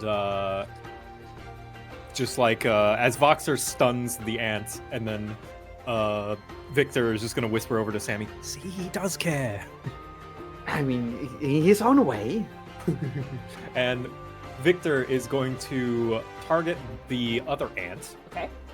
and cast a stone. All right. 1 stone. Oh. Okay. So that's gonna be a Here's the Okay. good news. Uh-huh. At least the way I'm interpreting it, you cannot technically get a natural 1 in combat. Natural 1s are for checks. So you don't do no damage. You still do base damage, but that is unfortunately Okay, yeah, not going just to be a without direct the bonus. hit. So that's Yeah. 2. All right, that's a 2 damage. 2 And damage. then- Okay. Victor is going to use Presence of Mind to cast another stone. Oh, whoa! Holy shit! That It's is okay. I'm fucking dying over here, but that's fine. 16. The healer's over here just casting stone. Oh, you'll be fine. 16, Look, you're a tough boy. 16 breaks its magic defense, which means it's a direct hit. Okay, so that is going to be an additional d6. Hiya! That's going to be a whopping 3 damage. Woo! Like, he's gonna let Voxer get down to 2 HP. We're gonna win, and he's gonna be like, "Well, did you die?" It's literally that picture of that lady playing with her kid at the pool, and then there's the drowning kid in the foreground. Yeah. It's like And I'm not done yet! I'm going to Oh. use Swift Cast to cast a 3rd stone. okay. Let's go. Woo! That is an ability. Hiya! Oh, Yeah! that is a direct hit. Alright, here's an additional d6 to my 2. That is going to be 7 damage. 7 damage, not bad. This gets starting to There's- look rough now. Today's not a good day for Voxer, I tell you that. What was it? It's you okay, said? it's just in character. People in chat are saying, "Glare mage, glare mage." I believe in you, Voxer. They taught you things about self-sustain at the Marauders Guild, right? Right. Alright, stone. All right, does that end your turn? You want to move, or are you gonna stay where you are? I'm gonna move a little bit. I'm gonna move back here. That way, if it tries to AoE us again, it's not gonna catch us both. Alrighty. That brings That'll be my turn. us to Sammie. It is now your turn. Not moving out of this chair. Sammie is just going to point at the ant that was aiming at them, that is already with the dot and everything. Let's use an imaginary technique, Thunder, because Alright. this thing is buff right now. Let me just check. It's not gonna this play out. a dot, but it's gonna do damage. So Thunder is going to. You do- have advantage on this because it's stunned. So, here's the crazy thing about this system. You guys ready for this shit? Advantage markers stack. So you're not limited to What? just one. So if you get like 2 Whoa. advantages, you get to roll 3 dice and pick the highest number. The thing is, Thunder does not require a roll. Oh. It just goes. Oh, it It just just goes. Yeah, yeah, yeah. It just That's goes. 9 damage right there. Woo! That's plus 6. Yeah, that's gonna be 9 damage to it. You're going for the one that was Thunder. aiming for you? Yeah, the red one. As this thing opens, it's like twitching in place from the stunned attack. Its jaws open, and you're like right there. You flex out your finger, Sammie, as a crackle of lightning bursts forth from your finger, runs down the length of the ant, and explodes its thorax into acidic goo that splatters across the battlefield. Does it hit Voxer? Do you want it to hit Voxer? If it's funny, yes. Yeah, it hits you. It hits you. It's like God. Nickelodeon slime. Ah, Voxer's just like, "Oh, God! Bite it! 12 fucking..." Just like Sammie going like, "Ugh." Oh, for Sammie not even thinking about it twice. It's gonna use the consecutive invocation that Thunder gives me if I just forgo my movement Alright. to cast Blizzard. Blizzard, alright. Blizzard. This one does require a roll. I was caught in the middle of a railroad track! Christ. It's Thunderstruck. 20 plus 5. Huh, Oh! 18 to hit. Jesus Christ, Sammie Ooh. came to kill. Sammie's ready for Yes. murder. Holy shit. It's Alright. okay, That I'm is a scared. that is a direct hit. All right, and I am now currently in Umbral Ice. You are in Umbral Ice right now. Deals 3 damage plus an additional 1d6. So go to roll 1d6. 3 points. 6 points. You can say that Brecky is cool. Abandon duty. Bull kick. Rocky just jumps off the platform. All right, that was my Famous primary platform in the ability. middle of central Thanalan. Anyway. Indeed, Yeah. there's cliffs all around. Alright, that ends your turn there, Sammie? No, that's primary ability, my buddy. I am not done yet. I have 1 MP. Oh That I can my cast I god. still have MP to spend. You also, I'm going to use Scathe! you also can do a consecutive invocation now, because you didn't move. Already did. Oh, already That's did, a, okay. that's what I just said. Oh, yeah. gotcha. Did thunder into blizzard. Gotcha, Which is gotcha. the curious part. Okay, I need clarification on this. Consecutive invocation does take away my movement in order for me to cast another spell. Does that take away focus? No, So, if you move, because though, when you look at lose the it. sheet, where is it? I know I saw it. My apologies. It's all good. I'll try to find it myself here. Ah, yeah, here it is. Does not prevent you from using focus to perform an additional secondary action. Okay. Okay. So I'm gonna use my first secondary action to use Mana Font, recover 2 MP. Okay, that's you got that once per phase, so you get that back. Yes. I need to remember that I got rid of this. And with my focus, I'm gonna use a secondary option to use. Yeah, fuck it, skate again. Let's go. Let's go. Fuck you, ant. All right, you flex out your hand and cast Scathe on the ant as it begins to struggle now. This one's starting to look really rough. 3 points of damage. Let's go. All right, that ends your turn, Sammie. That is going to be my turn. That brings us to Caelan. It is now your turn. Caelan's good. AoE back. Caelan's going to spin his spear before positioning himself as if he's about to dash forward. I'm going to focus. Then I'm going to use Lance Charge and Life Surge. Okay. So Life Surge will grant me advantage on this next ability check. And Lance Charge is going to give me an additional 2 damage. They're both secondary abilities, however. That's why I did focus. Oh, right! Oh my god, sorry. Yeah. Wait, did you focus? You moved. No, I didn't. I said I spun my spear around and make it look like I'm about to dash forward. Then I focus. Oh, gotcha. Okay. Sorry. Thank you.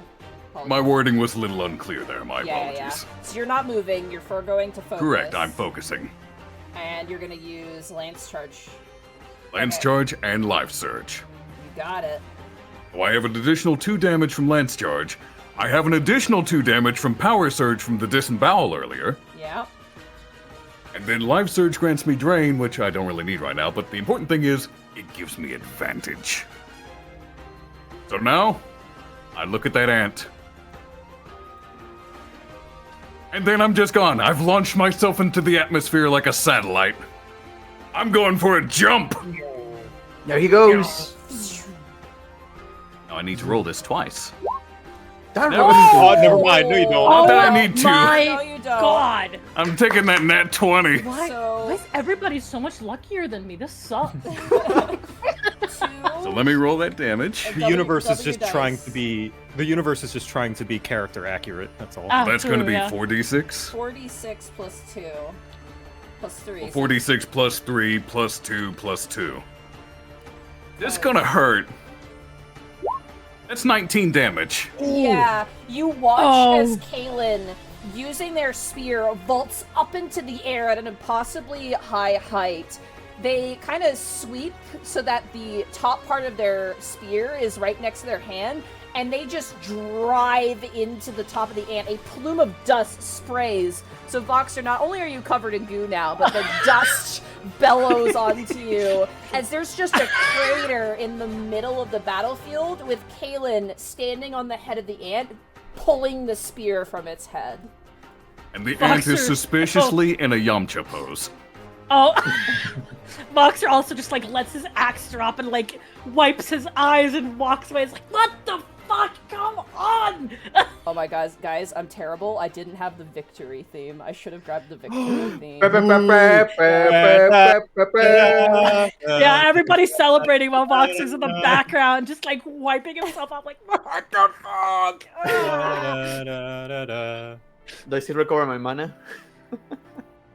I think it recovers everything, I think.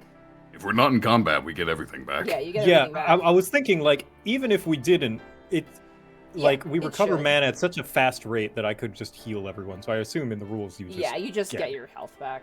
Hmm. As you all kind of take a breath, you look beyond you and see that the other stone torches have finished off the remaining antlings who appear to have encroached upon this territory. Just putting it out there, I would hate to have a Rugadin land on me like a meteor from the sky. Oh yeah. Well, yeah. Boulder. Voxer Yeah. was next to it. He's kind of Just saw the like shadow. prepared like a prepared schnitzel. Like first getting hit by goop, then by sand. I imagine, like, because, like, the second ant essentially exploded, Voxer's, like, split down the middle, where, like, the first goop is now covered in sand, and then the second half of him is now covered in new goop. Aw. Oh, No. that's the mess. It's even worse because he's actually a germaphobe. Oh no! So he's having a field day right now. Wait. My son. As the battle is complete and we defeat the lions, Victor just slowly walks up to Voxer without saying anything, pats him on the shoulder, and casts Asuna. That won't do anything. You don't heal me. If only White Mage still had fluid aura. Ooh, I need a bath, and he just like starts rubbing everything off as if it would do anything. Ooh, nice hit back there, Blondie. You saved my butt. Nice hit. Oh, I should have let continue doing what I was doing. What? Well, I think what matters is the evidence is safe. Speaking of evidence, we'll leave this investigation to you. We're gonna head back to Blackbrush Station. There's attacks on the road. We don't want to leave the place unsecure. Plus, Warren needs us back anyway. Good luck with your investigation, and may the 12 watch over you. Not that you He's need like, much he'd help. stop. Seem Moxie quite stops him. He's like, is there any water nearby, please? The guy actually reaches down and hands you like a water skin, like a canteen. Oh, awesome, thank you. And he opens it and like fucking dumps it on himself and like starts wiping it all off, and then hands it back. Thanks. Thanks. You watch as he's like wiping the goo that your hands got in it, just like, thanks, man. Here, I drew a quick thing. You did? Oh. Oh, he gooped. He got gooped in sand. There you go, Thanks. chat. I'll show it to chat. As these guys are leaving, last time he just does a fast hand wave, just a trader's blade to you. So yeah. They give you a wave as they leave. The bodies of the ants remaining in the dirt. You can actually see the coffer and coffin nearby, actually. The tavern that is kind of set in an overhanged rock. I'm really sad above board. They actually have art for that too, but I could not find it anywhere. Oh. And I would love to have shown it to you because it's really nice. However, you are now left with the scene of the attack. It seems as though the only thing that has changed the scene is the fact that they have collected the bodies. So let me get this straight, if I recall this correctly. A caravan that was carrying a bunch of crystals got attacked on the road and then brought here. Or was it attacked by the tavern itself? It was attacked here, yeah. Right here, like stationary. Yeah. Okay. Oh. Well, if it was attacked here, then there's possibly some bystanders that may have seen it. More The likely. easiest solution is going into the tavern itself. Agree, Aye. let's ask about. Yep, wouldn't hurt to ask around. Alright, so you guys are gonna head to the coffin and coffer? Mm-hmm. Mm-hmm. Alright, you begin to make your way. It's not too far away, it's like only a few paces away. As you kind of make your way, you know, at this point Voxer using the water and various cloth that you have on your person, you kind of wipe off and eventually manage to get yourself cleaned up relatively well. There is a sort of like odor to you a little bit, not gonna lie. It's like it smells like ground up grasshoppers is the best way to describe the He smell on is you. going to be super disgruntled and give everybody a look that if you talk to him, he might bite. Everyone who passes by Boxy just covers their nose. Grasshoppers? So like the smell of like fresh grass. No, okay. As you walk up the steps of the outer patio of the coffin and coffer, the wood creaks underneath your feet. Old wood that could tell stories on an ale's breath. And as you push open the two double doors, you find yourself in a smoky, dusty, and yet somewhat comfortable looking tavern. Also, I pardon my interruption, but do we start with any money at all? I'll give We you need all to keep 10 track of gil. gil. I'll give you 10 gil. I can't fucking teleport with this. What do you mean? Fucking, it's like having 10 cents on me. You guys are broke. They don't give you any Oh. money in this. They give you none. Oh my god, I guess we are mega broke then. Okay. Oh, The sad thing is, drinks, even the cheapest drink in game, costs 200 gil. what the fuck are we supposed to do? We have nothing. Well, we don't make Our everything bar tab. The last person who did that didn't end up well. You see currently the purveyor of the establishment, whose name I forget, because I don't know what his name was, or her name, I can't remember even what they look like, but you do see that amongst the bartender, you do see 3 additional individuals. You see... I can tell you what their name is. Yeah, Shen, you're in Yeah, game, right? tell me I what their haven't name get. is. The name is Roger. Roger? Yeah, R-O-G-E-R, Roger. Roger. All right. We have Roger, we have a Lalafell named Wowo Baru, Yeah, he's and there. then my favorite, the Ale House Wench. You do see Wowobaru, who is Yeah. no regular here. You also see an older Highlander here man who looks just smashed. And you see what looks to be a merchant, a very, not really well-off merchant, younger, plucky-eyed, enjoying a drink, and seems to be kind of scribbling on some sort of ledger at the moment. Also a here as well, a Midlander here. Voxer looks around and is like, I seem awfully unbothered by this entire situation. Well, who's to say? Lots of things happen in Thanalan. Perhaps they've been desensitized. Excuse me, barkeep. And he's gonna go up to Roger. Hi, I'm Roger. Oh The god. most monotone, like, hi, I am Roger. Me, Roger. So, Everything in Gravity Falls is a tad strange. Well, except tad strange. I'm gonna help you, Makote. Yes, we're adventurers on behalf of the Adventuring Guild, and we've been wanting to know if there were any witnesses as to what happened outside. Well, apparently people heard some noises yesterday eve. So, you're free to ask around. I wasn't here for that. Oh. yesterday. Voxer walks up and like puts his hand down. He's like fucking done with it right now. It's like, then give us the name of who was working here. Can't be that hard. Like I said, they're not here at the moment. Baru was here yesterday evening. Actually, I think all 3 of these customers were here yesterday. They're daily customers, so they might know. Before he could finish that sentence, he just like turns around and like goes to that name, like completely ignoring the rest of what he was saying. He's just very efficient, apologies. And he'll just try to catch up with Voxer. You watch as Roger starts cleaning glass and shakes his head and goes, "Adventures." Oh god. I mean, this Lalafell is like 2 steps away, so like, we just like walked away really angrily, and then we like stop immediately. And you're really mad. But yeah, no, Voxer stops in front of Wowobaru and almost just stares. He I like looks to think you go to walk away and angrily and almost trip on him.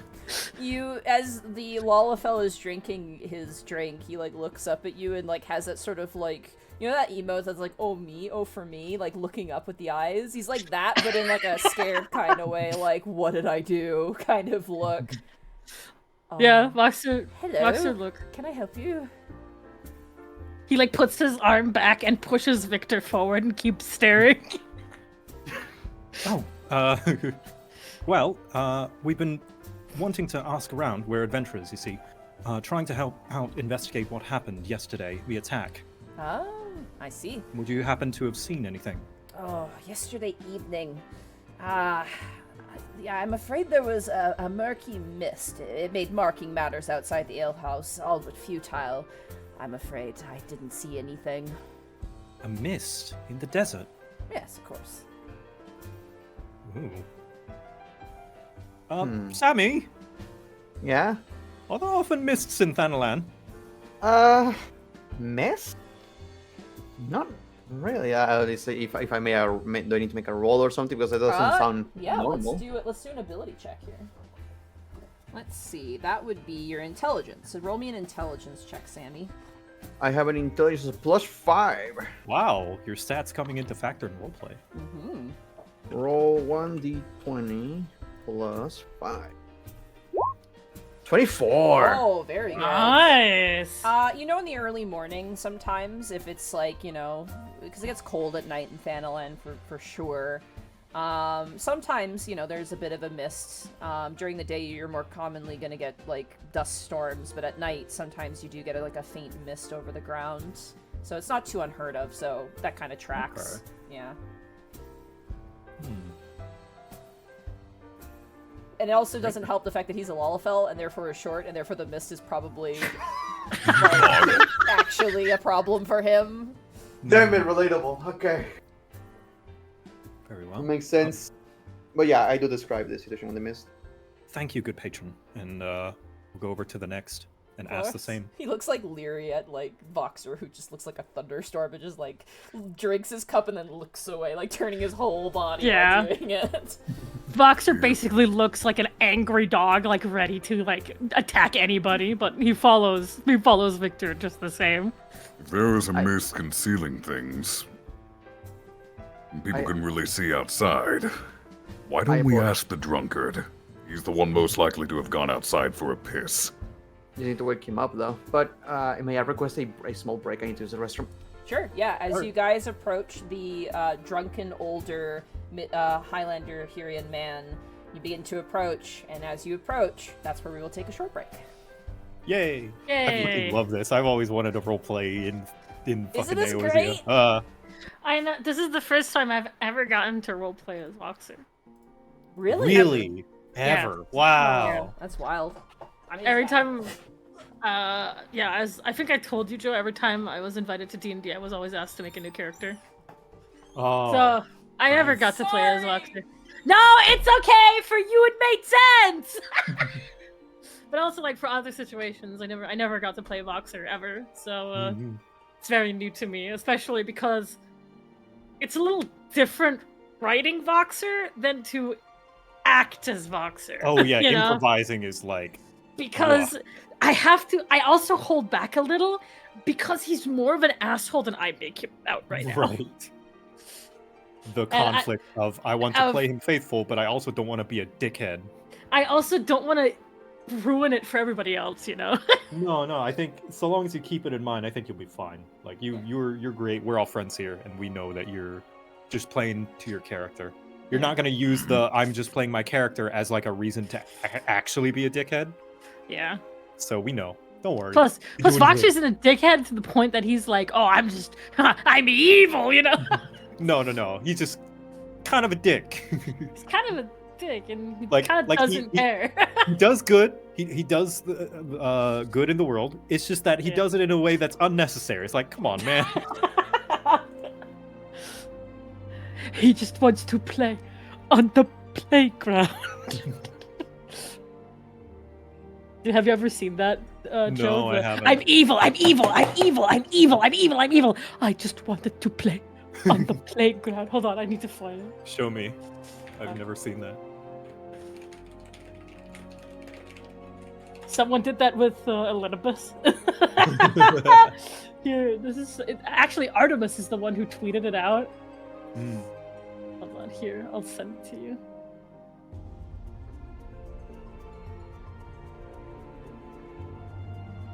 Just a heads up, folks in chat haven't gone past Heaven's Word, so we're gonna avoid spoilers past Heaven's Word. I forgot to mention that. Oh, gotcha. No, Okay. Elidibus shows up in A Realm Reborn, so that he's already kind of a named character. Yeah, they don't know the context. It's fine. Yeah. So we can't go past that. Sorry, I should let you guys know that ahead of time. Yeah. Yeah. Don't worry, you didn't spoil the strip scene of a little bit stripping. Ah, shit! Fuck! Ah, God! But here, I'll put it in the chat. It's like Final Fantasy villains. I'm evil! Final Fantasy villains, one moment from an F. I just want to play on the playground. Yes. And then here, since someone edited it, I'm gonna send this to you specifically. You know, when you mentioned a little bit stripping, I just thought, I miss Ring of Thorns. You miss what, Arkolf? I miss Ring of Thorns. Ring of Thorns. Oh, that's so true. I just want to play on the playground. On the playground. Oh my god, that's so true. That's exactly how that goes. And the entire fucking instance. I'm evil, I'm evil, I'm evil, I'm evil, I'm evil, I'm evil. And then character X is like, but why evil? Doesn't matter, I'm evil, I'm evil, I'm evil. Oh, I remember. I remember, I just wanted to play on the playground.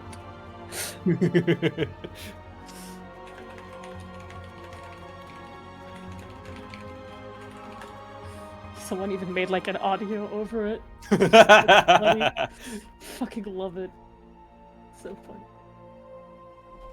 Oh, I hope everyone's enjoying themselves. I'm loving this. This is so fun. I am. Yeah. I'm back. Sorry.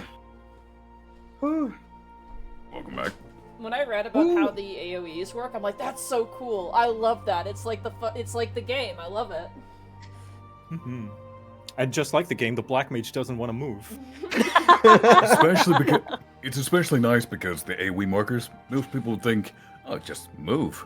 But focus is what changes your Yeah, mind about but like that. if I move, I don't get to do my special thing. Mm-hmm. But it's do really my funny too because like it's just like 14, the tank does no damage and the healer's just casting glare. when I saw that I had Swift Cast, I'm like, oh cool. And then I saw like Presence of Mind, that's basically another Swift Cast. I'm like, Wait, oh, I can do Stone 3 times. Black Mage doesn't want to move. The healer who's casting fucking Doesn't glare. wanna do it. The tank who's using no mitigation. God, I could have used Rampart. I didn't. God, it really is an early Realm Reborn party, isn't it? Yeah. So We've great. done Man, it. no We've- commendations here.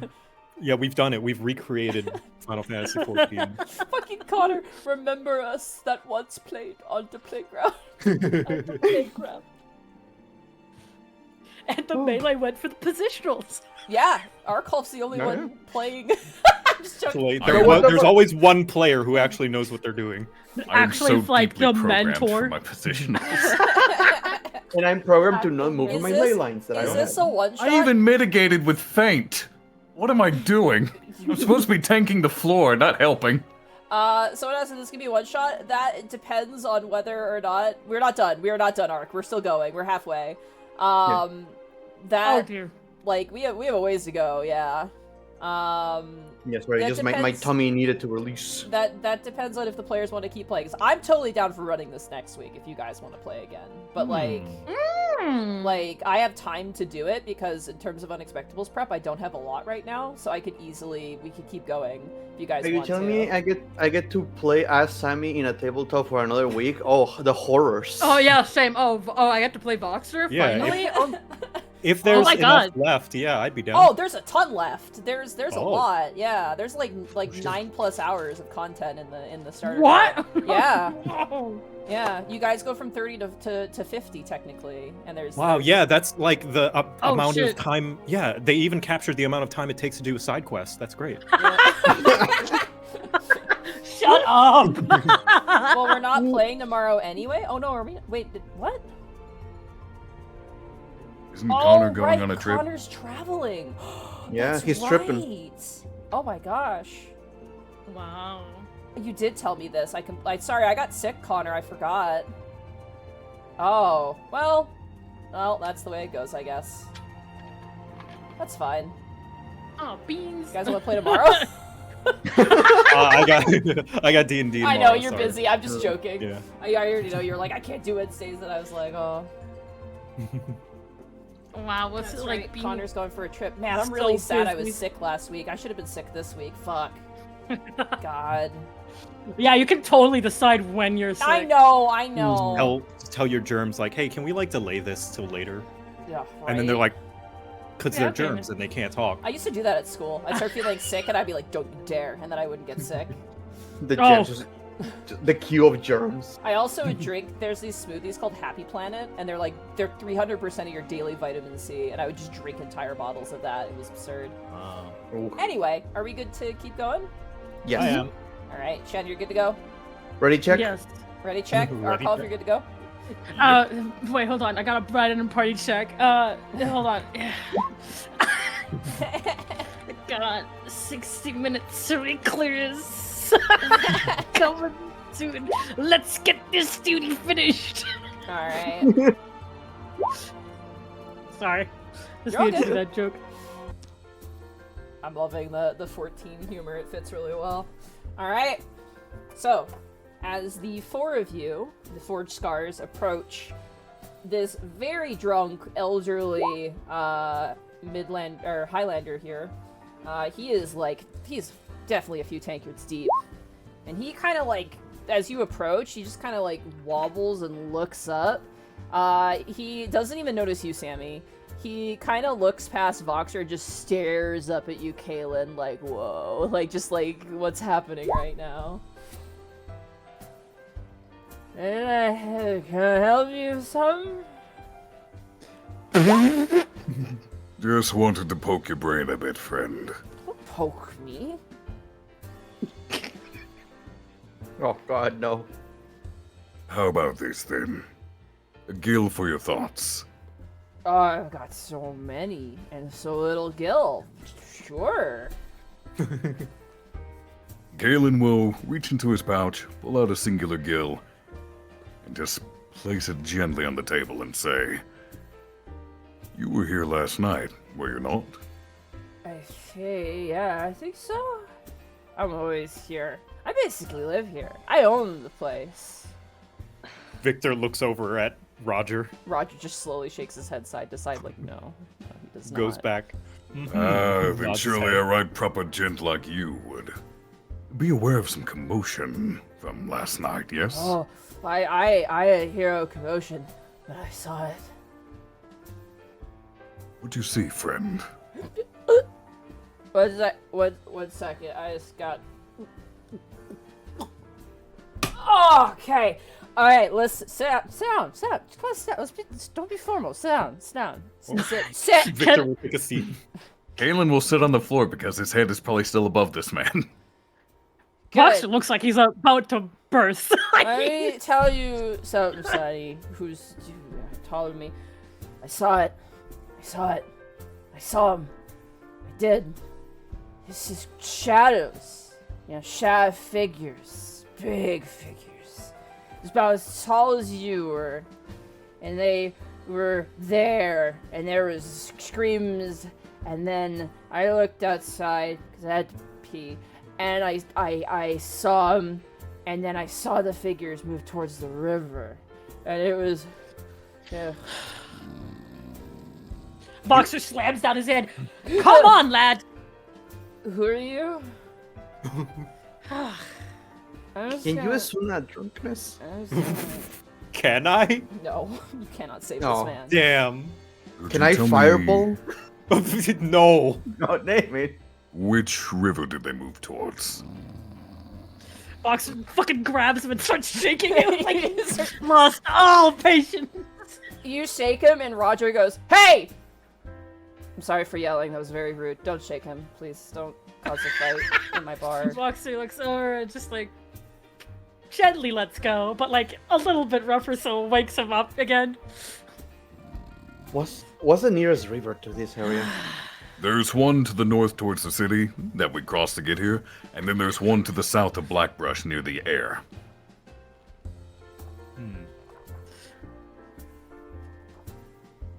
Wake up, friend, if you'd be so kind. And We he'll can look for pat him pretty hard on the back. He's gone. Voxer rolls his eyes and just fucking leaves out the door. He does not answer. He just stands right outside. He I said wanted- Caelan's I'm going to... surprised. Go ahead. I wanted to know more of the story. Galen's going to take that gill he put down and just tuck it into the man's hand and put it on the table. Well, at least that's more direction. Narrows Hey, things River. down. River. We've got two of those. We have anyone else we can talk to? There is a third customer who is watching the scene unfold as Voxer is jostling an old man. And the moment you turn and look at him, he's looks away and goes back to his paper, looking a little nervous. You can Well, see him, Voxer's gone now. He's outside. you can see he doesn't care you're with the group, so he's scared of you. You see a single bead run down his face as he's looking a little nervous. I imagine, Like as Voxer was like walking out the door, he probably like leaned back away as his proximity got closer. Yeah. Why is everybody so scared of him? He's like a Midlander hero. Like he's like so small. He's so Perhaps- mad. Sammie, you're local. Perhaps you might be a bit more in tune. What do you mean? Well, maybe you know the language of the people. You know, have better luck with talking with them. Well, the language of the people here is coin, which we don't have much of, so... Yeah, it is the... Hustle. You aren't big and scary like we are. I can try. You're terrifying in other ways, but not that. Is someone outside by chance where Voxer is standing? There's a couple of brass blades kind of keeping a vigil.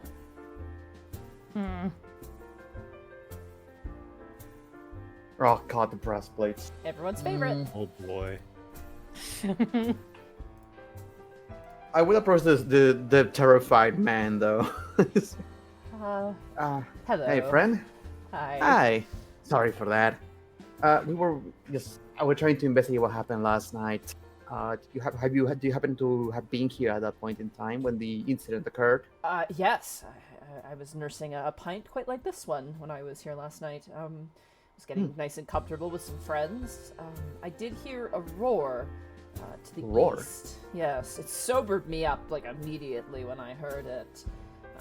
Must have been a monster or something, but yeah, I ordered some food, so it was around the same time, sundown, near sundown, I heard a roar.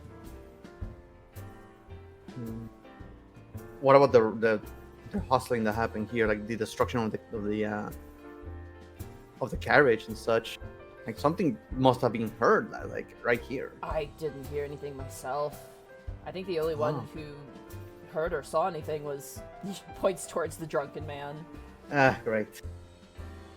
But I did hear a roar. That's definitely something I think all of us heard. I mean, some people just thought it was a noise, but it definitely stood out to me at least. What about the drunkard? When after that incident happened, did he walk in? Did he say anything of import? He started yelling and raving. He was drunk, just like he is right now. So he didn't pay too much mind to it. But Talked about people going to the river. Do you happen to know if he was the river north or river south? I mean, I heard the roar towards the east, so that would have to be the river to the south. It is the best place that we can go. Thinking about it, there is that waterway that cuts through the mountain that links the rivers. Yeah, there's a river That before is you reach true. the clutch. Yeah. Yeah. Very familiar with the area, you. Oh yeah, I'm a merchant from the Black Shroud from Gridania, actually. I guess we can follow the river and see if we can find anything. I appreciate the help, though. Of course, of course. Very well. All right then. I think that's good enough of a lead. Follow the river. You guys want to check the carriage at all? The actual seat? Yeah. Or... Oh yeah. But we needed to have a lead as to where to go. I still wanted to check the what kind of damage, if there was any magical damage, any blunt damage, any claw marks. So, above game, I'm just thinking the guy said as tall as Caelan. That makes me think of Malja. More than likely. Because the only other option would be Hecatonkers, but they're twice Caelan's size. Yeah, and I presume, not to meta a little bit, but if this is taking place during a Rome Reborn, they're still underground. Yeah. Like deep underground. Yeah, like they're in Copperbell mines underground. Or he was drunk and he saw a bunch of levels from fuller perspective. Yeah, maybe he was just on the floor. Okay. Yeah, let's investigate to the damaged cart outside. Yeah. Alright, you guys make your way back outside into the hot Thanalan air. and you make your way back over to the cart. At this point, flies are beginning to land in the pools of various blood. Ugh. All right, I would like everybody in the party to roll me an intelligence check, please. Let's go. Oh no. 12. Oh, wow, I rolled bad today. 13. Wow. Dude, I am fucked, dude. +0? Let's go. This is so fucking mean too, because Voxer's actually smart. Oh, Ah, it's the hunter's eyes. 21. You guys 21? case the area. You take a look at the ground. You check blood splatters. You notice. Wait. Hold on. I just realized if you can change classes through the adventure, doesn't that mean if you go from a black mage to a warrior, your brain just deflates? I would Yeah. rule it because again, it's not clear how that would work. But I would rule Yeah. it. You have to do it like between sessions, like essentially. That's how I would do it. Is like you can't change Between it in the middle adventures. of the session. You can do it between chapters of a story, basically. But yes, I do think that's what that implies, is when you do get your chance to change classes, your brain just gets smaller Yeah, or bigger. you lose your wrinkles. It becomes smooth once again. Think of it like old school Monster Hunter. You bring one weapon with you. These are the worst rolls I've ever had. I'm sorry. Aww. This is just my Final Fantasy 14 luck all over again. As you case the area, anyone who rolled above a 10, which is our Yes. and Jokat. Oh, and just it's everyone everyone does but it. Voxer! Voxer, dude, Voxer's just standing there. He's like staring up into the sky. Just Just like, imagine he's watching. making a little sandcastle in the corner. No, he's doing that He's like, thing. drawing- He found he's grass. drawing with a stick. Or he's taking like the hilt of his axe and he's just like fucking drawing something in the sand. So, Caelan, Sammie, and Victor, as you look, you notice a number of clawed, fork-toed footprints. There's- Yep. And you also look through the crates and realize that they're scorched, like burnt. Additionally, you can see a set of tracks left by the wagon, as it seems as the raiders pulled it to this location to dump it. Oh shoot! So there is a track. As the three of you kind of look closer, you realize it's a raiding party. There's 5 bodies and some sort of other beast with a larger, wider, 5-toed, like lizard-like body of some kind. Do we not know what an Amalja is? You do, yes, and you would recognize this as a Malja, which I will show to. Stupid question. Does this mean that Voxer's just not paying attention? That is for you to decide. Like, I will not take yeah. that away from you. Okay, because you said like, I mean, this would be pretty obvious to everybody, but from what it sounds like, Voxer's just not paying attention. These appear to be, at least the numerous footprints appear to be from Amalja. The bigger one, you're not sure. However, you guys know Amalja to be large reptilian-like beastmen who reside in Thanalan. And that's what Is this weird that I'm getting nostalgic playing this? Oh. No, that's fair. It's like, oh, this takes me back. Victor, Mhm. because you rolled above a 15, you case the area in a wide range. Something that your companions may, but you know, they're kind of like, oh, Makote's doing this thing. But you actually do like a wide search of the space. You're not just looking at the carriage, you're looking around. And you realize that there are more footprints, as there were even more Amalja acting as lookout. Oh. This wasn't an opportunity, this was planned. And there are more bodies involved in what raided here. It was an ambush.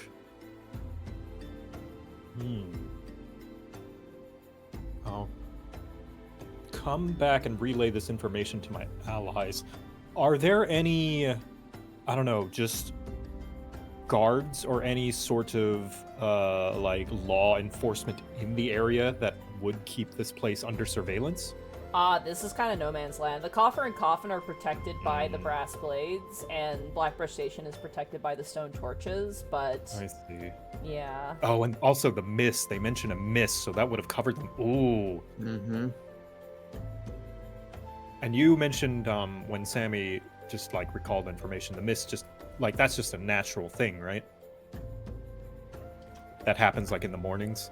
Yeah. It was described kind of like a natural low-lying fog of the mornings. Okay, so they have a good sense of meteorology. All right, great.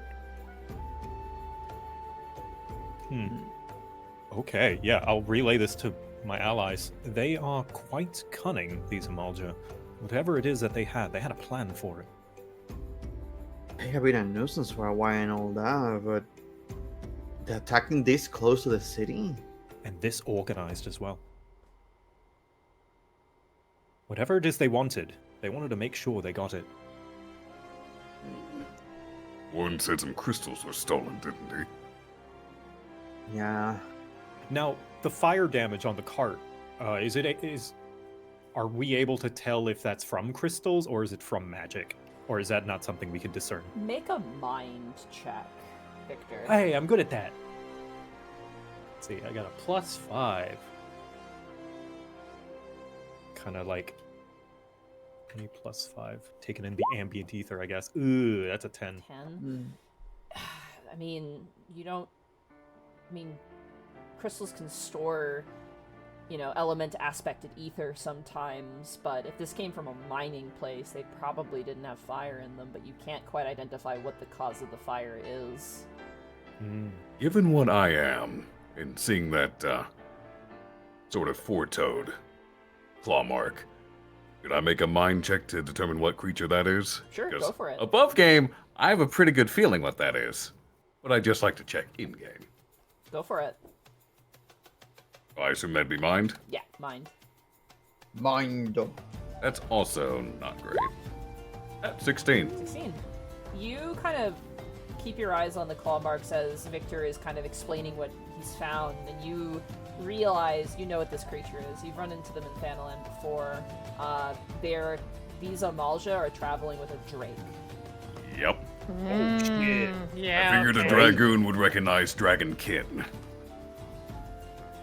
Or scalekin that are similar enough to dragons. Could make the joke that a chair appears over Voxer's head, but no. He just goes to AFK. No. He's listening to what Victor's saying. That scorch mark most likely came from cavalry drakes. Fire-breathing scalekin. It's not entirely surprising, it's just so close to an establishment like this. We need to hurry up.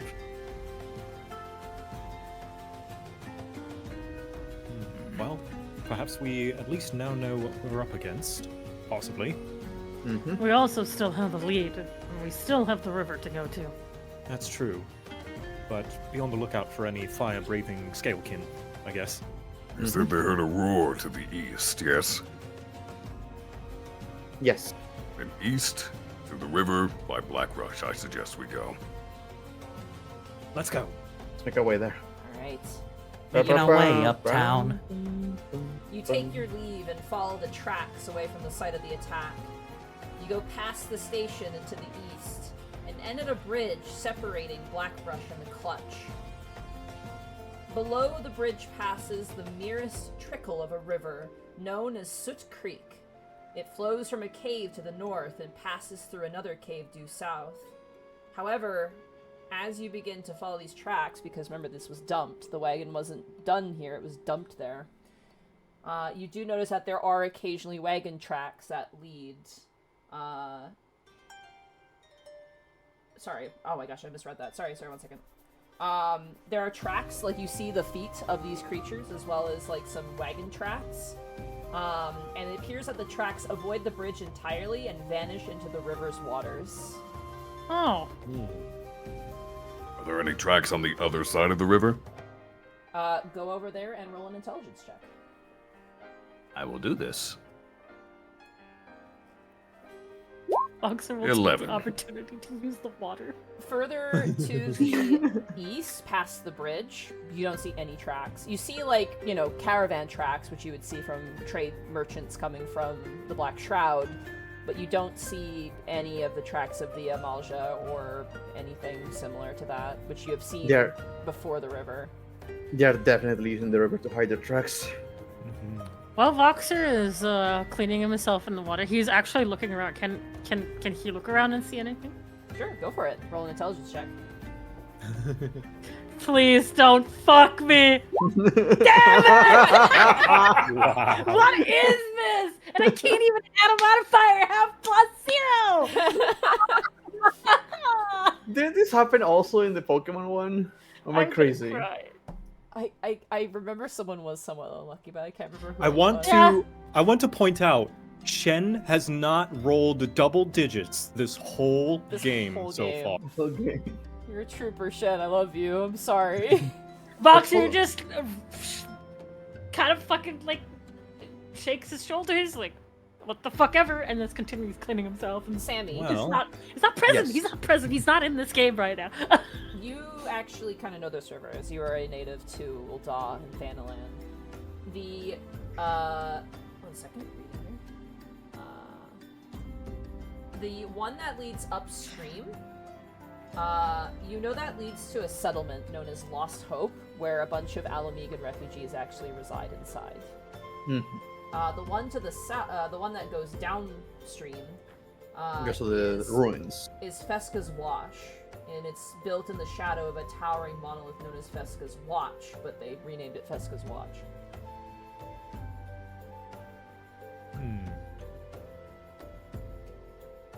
Well, we could ask more locals, but if the river ends over there, then perhaps down south and follow the path? Yeah. Also, I realized I thought we took the other. I thought we went south instead of north. If you guys would like to, you may all make a mind check again. Okay. I'm making Again? mine. Yep. Again. Yes, You again. really You think mo- you can do a mind This check? isn't Ten. intelligent, this is mind. How do I add something onto mine? You type it out /R space 1d20 plus your bonus. 12. D20 plus. It's like this? Oh. Oh my god! Wow! Can't anymore, dude! Are you kidding? What is going on with you? Sad. Caelan and Voxer, as you guys kind of watch the water's edge, a bit perplexed. What the fuck? I rolled a 12. Victor and Sammy, as you guys look, you notice something glowing in the water. Oh. And as you walk over, you find what appears to be a tiny little crystal, like a little tiny fragment of it. And you kind of do we know what notice- aspect? It is unaspected. It is just pure crystal. Okay. In the direction of the cave. It seems to be heading downstream. Okay.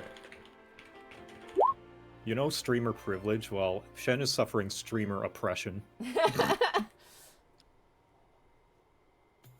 This is just, I'm just getting fucked over. I'm pretty sure it's Voxer manifesting my unluck right now. So you know how you like make Voxer suffer all the time? This is like karma for that. I know, it's so fucking mean too, because this all makes Voxer seem like he's a dumbass. But he's not! He's just a smart boy! He's just really I mad. promise he's smart, I promise! I promise Let's- he is. Let's make our way down the river. Mhm. Just keeping stealthy. Yeah, alright. Yeah. Oh god, Victor we're is through going stealth to checks. Victor's gonna brandish his cane just to be on the defense Alright. as we head into. Can Voxer lead just in case? Oh yeah, that might be a good idea. As he is the tank. Go tank, go tank, go. But can Okay. he do 3 stone in 1 turn? Yeah, dude. I mean, I can let the enemies attack you. Is there a shirk button by No, chance? please. Yeah, do you get shirt? I have to check the level 50. I don't know if you Oh do. my god. I already know rescue exists in this. Yeah, it does. Mhm. Oh yeah, we're working with the patch rescue. Oh yeah, patch I rescue. feel like we should for the funnies. I think we should Yeah, do fuck patch it. rescue. All right, you guys are heading down the river together. You have Voxer. I'm going to have Caelan taking Yes. the rear, All right. because he's Copy, the man. most physically durable behind the tank. And I'll be in front of Caelan. And I will be in front Oh, of I don't Sammie. like this Alright. music. You follow the trail of displaced rocks and crystals downstream, to pause when the cave entrance comes into view. Before it stands a man dressed in the garb of a merchant, conversing with an Amalja warrior. A hood hides the man's face from view, and you're too far away to overhear what's being said. A few moments pass, after which the two part ways. The man walks off to the east, while the Amalja disappears into the cave's dark maw. Mm.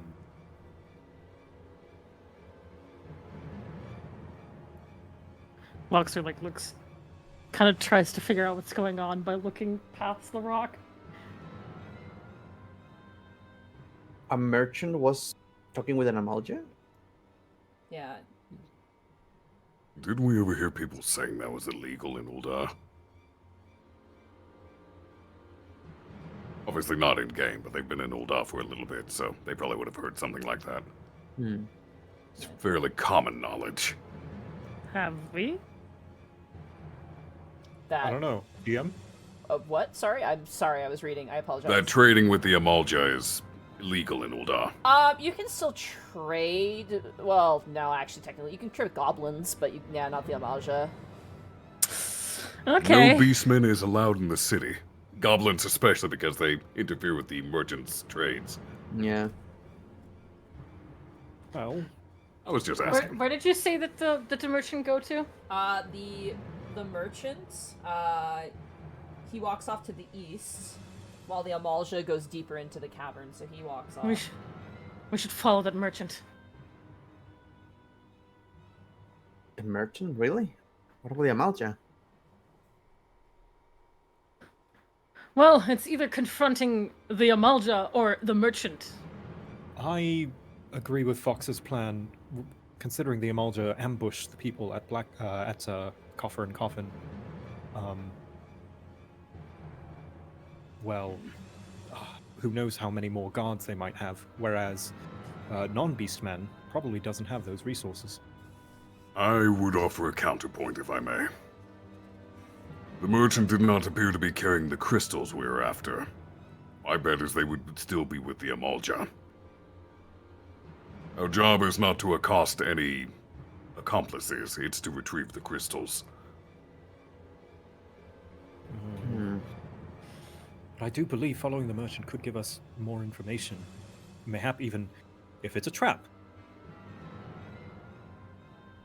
From our perspective, if I get this right, right now we are seeing the entrance of the cave, right? Yes. The Amalja is inside or outside the cave? They went inside the cave. You saw. The Amalja went warrior inside walk the cave, and the merchant went. to the east, so not East. in the cave. He seems to be going Okay. off. He's just not following the trail of the river like you have. He's just turned off. Yeah. So the. Well, see, the problem is, we know where the Amalja is. This merchant could be lost, and we will not see him again. We could interrogate him to see what he was dealing with in Amalja. That's true. In the end, I don't care. Whatever gets the job done faster.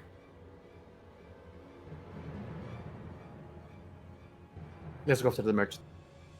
Okay, you guys Very head well. after the merchant. Hmm. You Yes. follow the man, and as you kind of turn around the corner, you walk for a while and realize that his footprints have vanished abruptly. Everybody make a mind check for me, please.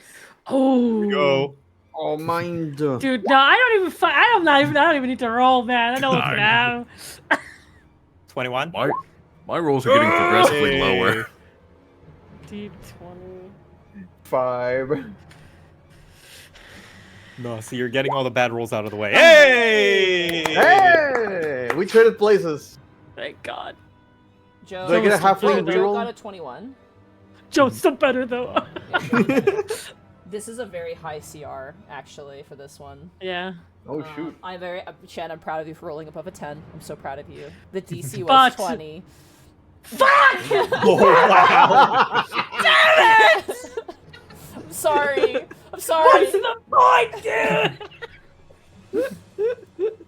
As you guys are like, wait, where'd he go? Because it just leads into, like, a canyon with just wall. However, I'll say Voxer, you also will probably notice this as well. You notice, Voxer, you point them out to Victor, that there are marks on, like, the sheer cliffside of the wall. And Victor, as Voxer points them out to you and you get a closer look, they appear to be made by some kind of machine. Oh. Do they go up?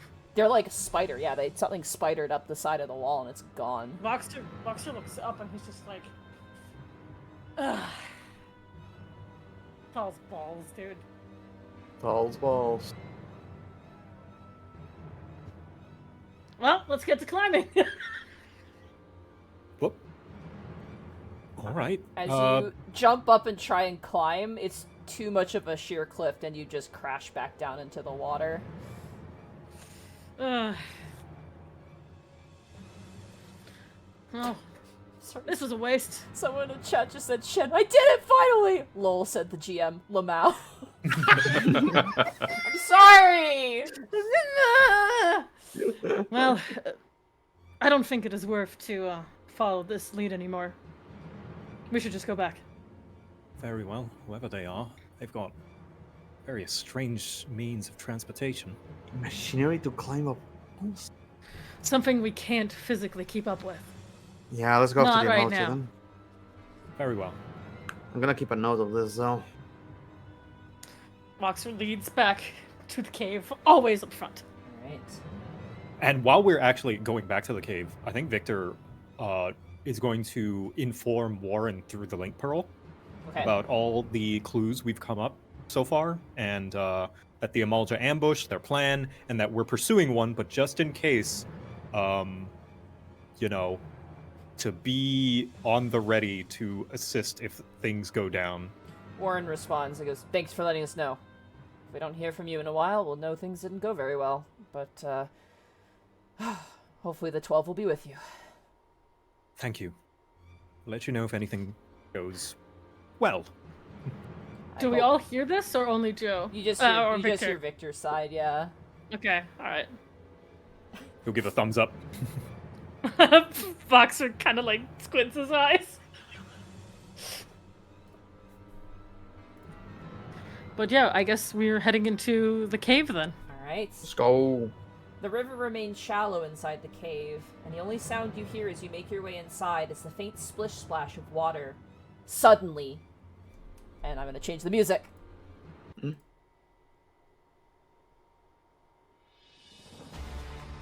Suddenly, Oh, no, it's... 6 Almalja jump out at you from the dark. 4 of them Oh. wield pairs of horrors, while 2 wield staves. At the lot. And they surprise you. Oh no! Oh, we were being so careful. So can we still act except for our instant abilities, or does this mean our entire turn is No, just... you get your instant abilities, they get to go first, essentially, in this first round. Those bastards. Wait, but it says here instant abilities cannot be used when surprised. Oh, then never mind. There you go. Disregard. The question here is, so this means that they go first and then we go. Yes. Yeah, we just can't use instant abilities during their turn. Oh. Okay, but then, wait, so is this how the entire... Okay, this is gonna sound so fucking convoluted and stupid. So they're gonna attack first, and then it's our turn. Does it then return back to our turn and then their turn? I am looking that up right now. That's Or a good is it question, just man. constantly that order now? Good. Surprise, page 24. 1 second. Let me just check really fast. Where is surprise? Okay, certain situations may cause an encounter to begin with one faction taking the other by surprise.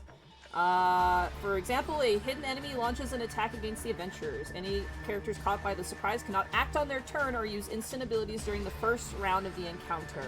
Okay, alright. So they get a free turn on us, essentially. Yeah. Be aware okay, it is awesome. possible for some characters belonging to a faction to be taken by surprise while other characters are not. So Okay. This is the one mechanic of this game which is wild. I get to decide whether or not you're surprised. You can set certain conditions to prevent being surprised, but I'm gonna run it as you guys are surprised because the book has a bit of a typing error and it's kind of unclear. Yeah. So I'm just gonna roll it as a surprise because it's worded that way. So essentially, after this first round, it's combat as normal. Yeah. All right. all right. They can basically get a free turn on us. Are we allowed to reposition ourselves? You are, yes. So go ahead and position yourselves however you wish inside of the box. Okay. And I'm gonna write down some stat blocks real fast. I like that. Yeah, the box. Protect me, Squire! I've got you, sir. These Almalja here have like the Hora, like the fist weapons, and then these Almalja have staffs in the back. Bastards. Well, I know who I'm targeting. Also, decide amongst you now which order you would like to be in when the surprise round is done. Should I go again first, or? I would like to go second this time. Okay. Also, I'm gonna play your battle theme here. Ooh. Actually, could I go first that way? Oh, yeah. I can heal any potential things so that you'll know what HP you're working with, Shen, whenever you go in. Okay. Not to mention, That makes sense. Yeah. If the healer goes before us, the healer might be able to like rescue us out of an AoE if we cannot. Oh, I thought we were joking. Are you actually giving me rescue? It doesn't exist. None of you have it. Yeah, that's what I was saying. Is like earlier you were like, let's you use get rescue. it at a higher level, so it's an ability you get later. Yeah. Yeah, on my sheet, I was go. gonna say I don't have rescue yet. Yeah, I'll go last. Okay, so Joe's going first. Then Arkolf is second. Then you. So I'll go third Victor- unless you want to go third, and I'll just go last. Victor's going first. Caelan's going second. I mean, Nah. it would make more sense if I went last for the enmity, because I'm doing it right before the enemy turn. It That could, does but make sense. it could, but I like the idea of like you being able to act before me, just so I don't have to move in certain scenarios. But Well,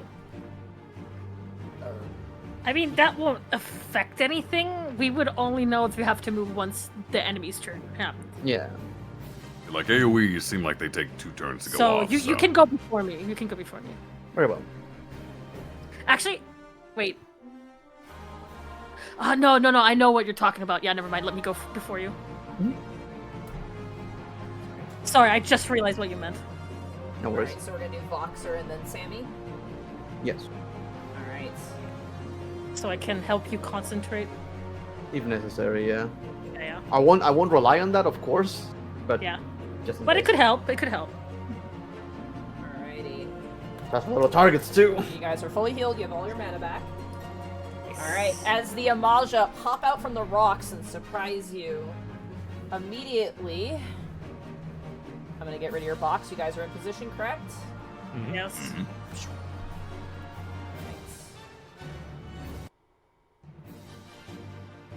Duty start. Start.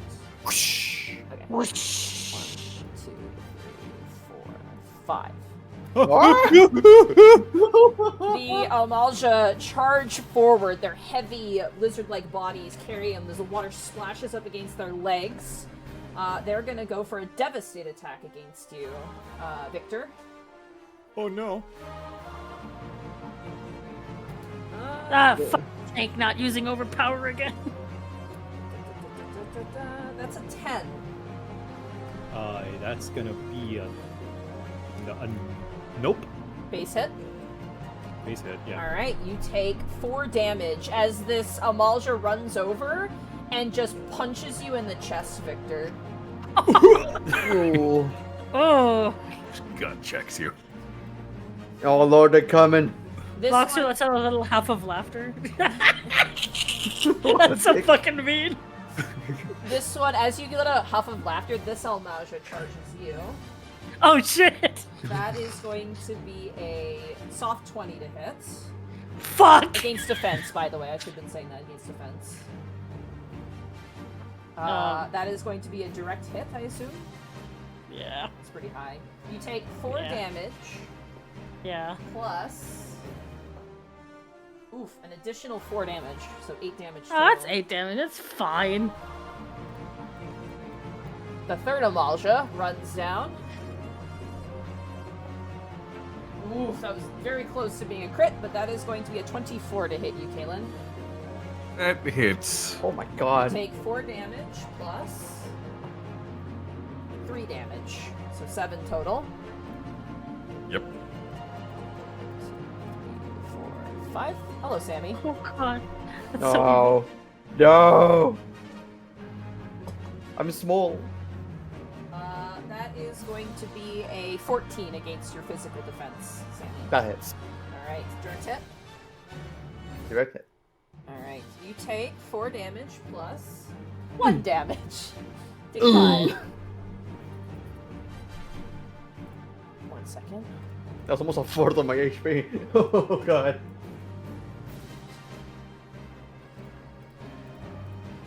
You watch as these Almalja begin to channel fire into their staves and flex out and blast you as they go for a fire attack. For who? For you. They're aiming at you, Voxer. Ah, fuck. Okay. Jesus, they hate you. You should not have laughed at Victor. 23 against magic defense. Magic defense is 12, yeah. Alright, you take 4 fire damage plus 3 additional damage. Oh my god. And Caelan, that is going to be a 22. Ah, they're a little hot. That definitely hits. I let everybody know I just got hit for 15 damage. You take Ouch. 9 damage Whoa. total. That ends their surprise round, which brings us now back up to the adventurer phase. As the Almaja charge and surround you, their casters, their seers surrounding, kind of firing off at you. That brings us to Victor. It is now your turn. Okay, well, that hurts. Good introduction. I thought, I didn't know that the Amalja spoke Limsa, so we are going to spend 2 mana, firstly, to cast Cure 2 on Voxer. So Thank you. I need check D20 critical. What is that? It basically, Oh, you just crit, to see if I crit. you get double, you heal twice, yeah. Nope. Okay, that's fine. So it's 2d6 plus 7. So Jesus, that's a lot of healing. It is. Yeah. That's you're gonna heal for 14. Nice! Final Thanks. Fantasy 14. Final Fantasy. Way like the game. Oh I'm my almost full god. health again. Let's go! And just to keep everyone with a nice amount, I'm also going to swift cast Medica, Okay. which is going to heal everyone. Does it include me? All allies within Hopefully. range. I'll say it I don't heals know. you too. I feel like it does. Yeah, in game. probably. That's It how does works in game, so, Yeah, So, we'll do that. That's nice. At least we have That's the it. game to be like, it's like that in game. So So Alright. I'm going to heal everyone around me. 1d6 plus 3. That is going to be 8. everyone heals for 8. Damn. Awesome. That changes Back what at I'm full gonna health. do. Let's go, thanks, Victor. And with that, I'm gonna move the hell out of the way. 1, 2, 3, 4, 5. Of course! See ya! Also, Splash. just like D&D, you can't move through enemies the same size as you. Just a Oh, heads up. okay. Yeah. Okay. So, in that case, 1, 2, 3, 4, 5. There we go. Got it. All right, that ends Victor's turn. Caelan, it is now your turn. Yep. Gonna whip out the spear. 1, 2, 3, 4. You gotta get rid of the spellcasters. So, I'm going to lance charge. Okay. I'll be dealing an additional 2 damage. Then I'm going to true thrust, Okay. which is 1d20 plus 5. That's 11. 11. That's against your physical defense, I'm assuming. Yep. That is a base hit, unfortunately. That's fine, that's still 3 damage, but I will combo it into disembowel. 3 damage plus 2. Yeah, so 5 damage. So 5 damage to them. Very nice. And then disembowel, that's a 7. That is a base hit, unfortunately. So that's another 5 damage, and I gain power surge. You got it. Still pretty good. You rush forward and you drive your lance into the center of this mage. Alright. Is that end your turn? Yep. Alright, that brings us to Voxer. It is now your turn. Voxer is pretty fucking pissed right now. So he like bulks up and he's going to use Berserk. Alright. So he's like gripping his axe and suddenly he starts glowing just a tiny bit red. And this means that every the abilities deal 2 damage plus 2 damage. Yeah, until the end of your turn. And he's just going to be like in the middle, like before, and just lift his axe and slam it down and use overpower Oh, You got it. perfect. around all those 4 to try and get their attention. So that's gonna be boom right there. Wow. so D20 plus 4. Okay, let's see. That was the wrong fucking formula. D20 plus 4. 10. Okay. And Base hit. You have got all of their attention. Their enmity is on you now. so all of them should take 2 damage. Only Because on a of direct Berserk. hit. You did not get a direct hit. No, No. your abilities deal an additional 2 damage. Yeah, Berserk. So that Oh, Berserk, right. yeah. Yeah, so they do take 2 damage. You're right. Oh my god. Yeah. I'm sorry. because of Berserk. That's what I said. I'm sorry. It's okay. No, Shen, I want you to fail. I don't want you to have any. This is it's like you're actually doing this on purpose at this point. You rigged the entire game. Oh my god. I am the DM that Reddit fears. So all of them should take. Yeah, 2 they all damage. take 2 damage as you bring out your blade and you smash it on the ground. The water sprays forward. They stagger backwards. Some of them get water in their eyes. They take 2 points of damage as you do a quick sweep to get the axe in your hands, and all their attention is on you. Muddy water, never good. Also, Alright, that was your primary and your secondary. You're staying where you are? yes. Alright. That brings us to Sammie. It is now your turn. Yeah. It's gonna be a bit of a dumb one, but here we go. Let's see if this works. First off, Thunder 2 on top of me. You got it. I figured as much. I cannot reach the other guys on the top, so I'm just gonna get this ones over here. Alright, they're all hit with dots. Second. Step by step. So bam, they all around me see familiar faces and they get a dot. So they will get 3 points of damage next turn. Or at the end of their turns, not rather. Voxer. I almost gave Voxer a dot. Voxer gets a dot. Imagine. You really are working against me right now. See, it's just a natural reaction upon seeing Voxer. People just want to be violent to him immediately. Alright. Immediately after using this, I will use Swift Cast Okay. to cast Blizzard 2 on top of me again. Okay. Ugh! Release everything that I have. Alright, go ahead and roll a d20. Plus 5. Roll 1d20 plus 5 against their magic defense for a 12. Alright, their magic defense is 12, so you just hit it. Oh, so direct hit. Let's go. It's a direct hit. So that's going to be 3 Alright. damage to all of them, plus 1d6. 4. Four. So that's going to be 7 damage to all of them. 1 sec, I got to quickly do math here fast. And you are now Umbral Ice. I am Umbral Ice. Alright, as the water... I'm going to do this in tandem because it's cool. Voxer, as you smash the ground with your axe and you spin and the water swirls, Sammie, you flex out both your hands and a shock of electricity runs through the water into their bodies, and then you flex with ice as the ice sprays out in shards and blasts the Amalja in the chest. That's pretty fucking cool. Oh. Sorry for swearing so much. I'm just like, wow, that's awesome. I swear a lot too, so don't worry about it. Alright. But that was cool. The visual is Upgrades. cool. After using that, I am down to 1 mana point.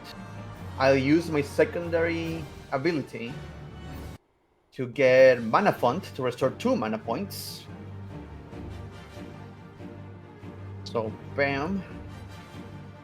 I got 3. And I'll use focus. Okay, you're gonna stay in place. Yeah, to use transpose and change to umbral fire. You got it. I am ready to blast them next turn. For those of you who don't know, again, I don't want to show the sheets, so I don't know if I would get in trouble for it, but the Black Mage sheet is a little wild. It's got a lot on it. It's a little crazy. Just like the class. Alright, Sammie, is that in your turn? That is my turn. Alright, it is now enemy phase. The Almalja are going to do kind of a similar thing, starting with the Bruisers. I mean, Voxer got their attention, so this Almalja is going to go for you, Voxer. Yep. We're going to go for a Devastate. Before he does that, as an instant ability, can I use a reprisal? Yes, absolutely, you may. I will use reprisal, which is like a 5x5 area centered on the character. Enemies within range will deal 2 less damage. Okay, so all the enemies around you will do 2 less damage. Yes. Okay, cool. That's for phase. Hey, I mean, you're surrounded, so this is a perfect time to use that. Yes. The first Almalja rolled an 8, so that is a base hit. So you take 4 damage, but because a reprisal is reduced by 2, so you take 2 points of damage. Okay, awesome. The Almalja to the north of you is going to do the same thing. Even worse, that is going to be a 6. So you take 2 points of damage. 15. Okay, awesome. The third Almalja, that is a soft 20 for physical defense. Okay, yeah, no, that hits. So you take 4, technically 2, and 4. So that's going to be 6 points total with the reduction. Okay. The last one is going to move in front of you, Sammie, going for Voxer. Oh god. And is going to go for the same attack. That is going to be a 13. Physical That defense. is not hit. All I have right. a 15. So that's 2 points of damage. Nice. The mages are a little freaked out by Caelan. So this one is going to do fire against you, Caelan. Mm-hmm. That is going to be a 15 to hit your magic defense, Caelan. That exceeds. Alright, you take 4 damage, plus 2 damage. Gotcha. The sage in front of you... 1, 2, 3, 4. He's gonna go here and is gonna aim another fire towards you, Caelan. That is gonna be a 12 against magic defense. That also exceeds. Alright, you take 4 damage plus 3 damage. How you looking there, buddy? Very rough. Alright, that ends the Almalja's turn. They take their dots now, I believe. Yes. So they all take 3. Oh, you have to roll, right? You have to roll your thing. Yes. So roll your D20. See if I get it. 16. Close. They all take 3 damage, however. Give me a second here. This is very dungeon-esque, like AoEing, you know, all the enemies when you roll a dungeon. I have to constantly... I need to be sure, though, that I don't, like, misplay here. Because having enmity on me from all 4 is actually kind of important. Mm. Because I was thinking, oh yeah, I can tomahawk, but at the end of the turn, the enmity disappears. Alright, Which that ends the sucks. turn. Spellcasters, be sure to restore your mana because you get some back at the end of your turn. I get nothing back because I'm in umbral fire. Fair enough. Alright. We... That brings us to the turn order. Victor, it is now your turn. Caelan, you said you were feeling rough. Yes, very scorched and bloody. Okay, I'm gonna do a normal cure 1, and let's see if it crits. Oh no, he's free cure fishing. What? No, yeah, I'm free cure fishing, Base. so You get the you're base gonna, healing though. yeah, slash 1d6. Roll 1d6. Ooh, that you're gonna heal for 3. Oh god, sorry. Alrighty. Okay, and that leaves me with 2 mana.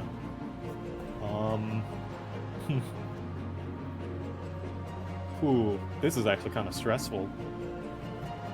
In that, like, oh, decisions. So that's my secondary action.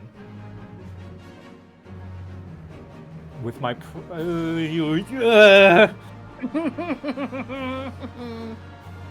With got my- some ways back from the brink if you're worried about that. I've with my primary action, I'm gonna use a repose on this Amalja back here, this caster. Okay. So this is against Ooh. its magical defense. It incurs a minus penalty on all checks. Yes, -2. Yes. Includes the Hi-ya! hit as well. Oh, that That's a definitely 21. that definitely hits. So direct Put a hit debuff on that boy. removes all markers generated by the target. Unfortunately, it has made no markers. That's So- fine. Oh, base effect happens no matter what. Never mind. Yeah, base Okay, effect cool. happens no matter what. Yeah, direct hit is just an I additional thought that- effect. Yeah. I see. Okay, Alright. yeah. I'm gonna debuff that boy, and that's This gonna one- be my turn. This one's getting debuffed. Yep. All right, debuffed. The moment you end your turn, I'm going to use an instant ability to do Second Wind. All right. It is 1d6 plus 2, I gain back 4. Not great, but better than nothing. Better than nothing. Back to double digits. Oh god. All right, Caelan, it is now your turn. Yeah, no, I'm gonna make him pay for that. I'm just gonna dash straight up to the fucker. All right. Going to pop Bloodbath. Then, same as with the ant, gonna twirl the spear, stab it straight in with a true thrust. You got it. For a 10. 10 base hit. So that's 3 plus the 2 from Power Surge, so 5. 5. And then that's going to combo into Dragoon Combo, which is Vorpal Thrust and Full Thrust. I am so sorry. Give me 1 second. I actually just messed up something. Yep. How much damage did you just do? 5. 5? Okay. Then I'm following that up with the Dragoon Combo. For 11. 11 base hit. That's another 5. All right. Starting to look rough. But because I used Bloodbath, that Heal. means I gain an additional 4 hit points. Nice. Great. So I had 2 attacks, and it's 2 per attack. As these things blast you with fire, you leap like on from rock to rock, landing on the rock in front of this Almalja. You sweep around with your blade and slash. And Victor, as you're healing, you look over and you watch as some of the blood from the Almalja kind of hovers in the air for a little bit, flashes into ether, and then is absorbed by Caelan's body. It does the sound effect that shwee. Yeah. Oh, I love the shui. All right, is that end your turn, Caelan? Yep. All right, that brings us to Voxer. It is now your turn. All right, Voxer just sees this happen. He's going to do the first thing. He's going to use Rampart. Okay.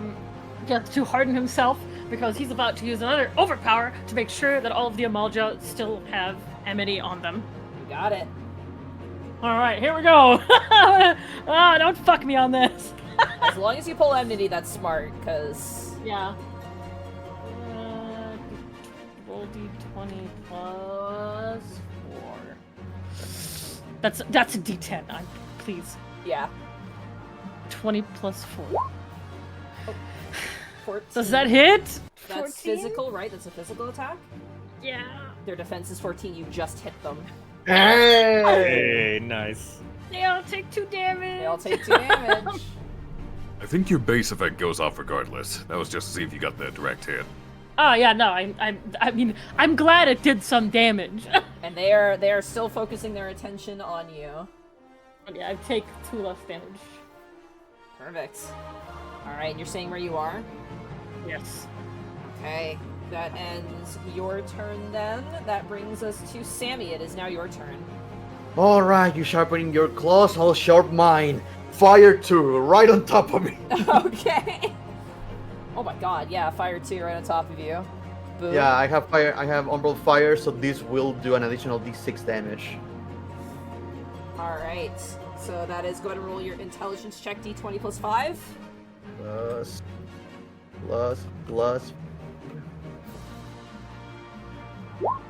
There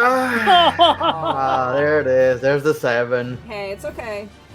It's okay. Astral Fire. Your fire abilities do an additional 1d6 damage. So you still get the 1d6 additionally. So that's going to be 3 plus 1d6. 5! 5 for everybody, alright. 5 points for everybody. They are all starting to look rough. That leaves me at no mana, so I will use this chance to transpose into Umbral Ice. Okay. And I'll use Lucid Dreaming for this phase. Okay. So by the end of my turn, at the end of our or the adventurer's phase, I'll recover a total of 5 mana, so I'm back at full. Nice. And it is the end of the adventurer's phase if you're not moving. You watch as you're currently getting badgered. There's an explosion of fire Voxer. The sizzling of scales and steam begins to erupt, this sort of baleful fog coming from the water beneath your feet as the Amaja let out a roar of pain. They kind of snarl towards you, Sammie, and go, "The flames of Ifrit burn hotter than you!" Alrighty, that brings us to... Heard more. That brings us to enemy phase, starting with the Amaja surrounding Voxer, who are all gonna just punch you. Attempt to, anyway. 12 for the first hit, physical defense. Nope. 2 damage. Does that... Like, did they only roll 2 damage? Well, because they automatically, their base is 4, and you reduce it by 2 because of rampart. So, oh, okay. Yeah. Oh, I thought you were telling me that they rolled 2 damage. I was like, oh yeah, I'm taking no damage, let's go. No. I'm reducing it. I'm keeping your rampart in mind. Okay. The second one got a 13. Nope. Misses, so you take 2 as a rampart. Okay. Third one, God, they're rolling like shit now. 8. Good. Take 2 points of damage. Last one, 17. Okay, that hits. All right, you take 2 plus 1, so you take 3. Let's go. The Seers, starting with the one that has been, God, what was that ability called again? How did I forget that? Repose. Oh, repose? Repose, yeah. It is 1, 2, 3. Gonna fire at you. It is a -2 to hit. Yes. I will addle closer that. to me. You're gonna addle it too? Yeah, I'm gonna. Oh wait, can I? Oh, it's slightly just 1 square too far away from me. Aw, shame. I don't think you need to, because that's gonna be a 12. Oh, magic defense though. Yeah, 12 magic defense. Wait, That is is that, within range of your addle. is it 5 squares? Yes, it is 5 squares. It is 5, yeah. I'll addle it. Yeah. And yeah, my magic defense is 11. Oh yeah. 1, 2... Oh god. So Yeah, it's within 5. my addle reduces the damage dealt by the abilities of the enemy that triggers this ability by 2 until the end of this turn. Okay. Oh, I didn't take range into account. That would have meant that my repose Oh, would have been range. I'm I'll sorry. honor it because we already rolled, so we'll just remember that for Alright. next time. No worries. Hey, we're learning. It's part of learning. It's totally fine. I'm so used to D&D spells that have the range of like The map. 5 miles. The Yeah. entire. Alright. Your repose is 10 squares, so that probably would have reached anyway. Yeah, it's a... Yeah, whatever. Alright. So that reduces the damage. By 2. By Not much, 2. but something. You take... So, base damage, you take 2 damage, Caelan. And you take an additional 2 damage because of the direct hit. Gotcha. The other Seer is going to aim for you, Victor, actually. Okay. I'm gonna faint Voxer that. is going to use an instant ability and provoke it. Okay. So that's a -5 to hit, then. Do you still want to feint, Caelan, or do you want to save that resource? I'll save it since provoke is that strong. Alright, so it's -5. Yep. That's kind of good that you did that. I think this would have hit. That would have been... So that's gonna be 9 with the -5. Yeah, that would have hit. Thank you. Thank you, You're Voxer. welcome. So you just take a base hit, which means you take 4 points of damage. Okay, not bad. All right, as the fire spells are being flung, it's just like water. It's a battle of water and fire right now. That ends the enemy's phase. Spellcasters, you get your mana. Get dotted 3 damage to everyone. Yeah, 3 damage to everybody. Hold on, I gotta do that real fast. Yeah. Except for the Aromatic seers, right. they don't get it because they were in range. And do I get the funny thunder? I don't get the You do funny not get the thunder. funny thunder, unfortunately. All right, top of the turn order, Victor. It is now your turn. How's everybody feeling? Not great. I'm doing great. Okay, good to know. So in that case, I'm going to cure 2 on Voxer. Okay. Let's see if I crit. Yeah. Ahoy me noi. 1d20. No, that's not 1d20. I do 2d6 plus 7. So you're gonna heal for 14. Thank you. I got you, brother. And with my secondary action, I'm gonna lucid dreaming so I can get more mana back at the end of this turn. You got it. Because I am out. You have really strong heals, damn. Yeah, Right? the healing Yeah. in this is nothing to sneeze I mean- at. You Mhm. kind of got it with how fucking fast we're dropping. All right, that brings us to. Assuming that ends your turn, Victor, are you gonna move? Or... Yeah, there's nothing else I can do. I'm gonna stay here because it's safe enough. All right, that brings us to Caelan. It is now your turn. How rough is the guy in front of me looking? 50-50, I would say. It's about to be 0. So I'm going to focus. Okay. I'm going to lance charge. Okay. That's my second one. And then I'm going to life surge. Okay. So, I have 1 advantage dice. And I deal additional 4 damage right now. So let's do... I was gonna true thrust, but I'm a jumping. You're gonna jump? Yeah, go for They it. jumped me, I'm a jump them. This will be with advantage, so I roll it twice. 12. 12. Unfortunately, their physical defense is a. Oh no, this is the seer. Their physical defense is 12. That Get 'em. matches. So that's a direct hit. Oh, this is about to hurt. Let's see. 2d6 plus 3 plus 2 plus 2. Oh my god. And then, same thing. So 17 plus 16, that's... What, 33 damage? Why'd you roll twice? Because direct hits an additional 2d6 damage. Oh, right. Oh my god, I'm so And dumb. then my... Your stuff well, stats. remove 3. Yeah. Yeah, so that's gonna be 16 and 14, that's so 30 damage. Yeah, dead. Fucking absolutely obliterated. Gone. Oh my god. They really make the DPS. Oh hell yeah, they do. Then I'm gonna turn to the other seer. Just 2 fingers to my eyes, pointing at him. They snarl back. Alright, then your turn? Yep. Oh, Jesus Christ. You watch as Caelan leaps off of the rock into the air in an upward swing, and then comes down like in a spinning motion with the drill and just destroys the Amalja. He then leaps onto the rock, slides down into the water, and like just flicks off the blood off of his lance. Alright. Cool. That brings us to Voxer. It is now your turn. You are holding your own as the Amalja sweep at you with their fist weapons. You like bring Yep. your blade over and block them and sweep over. You're fighting 4 dudes at once. Send dudes! Any nudes? No. No, I need more men! But yeah, no. Voxer completely trying to hold his best, just got healed, feels fucking fantastic. He is going to use Berserk again as a secondary ability, You and got it. he's going to let out a really loud scream, and then once again, with a big swing, slams the axe down. Alright, With overpower. overpower. You got it. Please, God, please, if there's any time!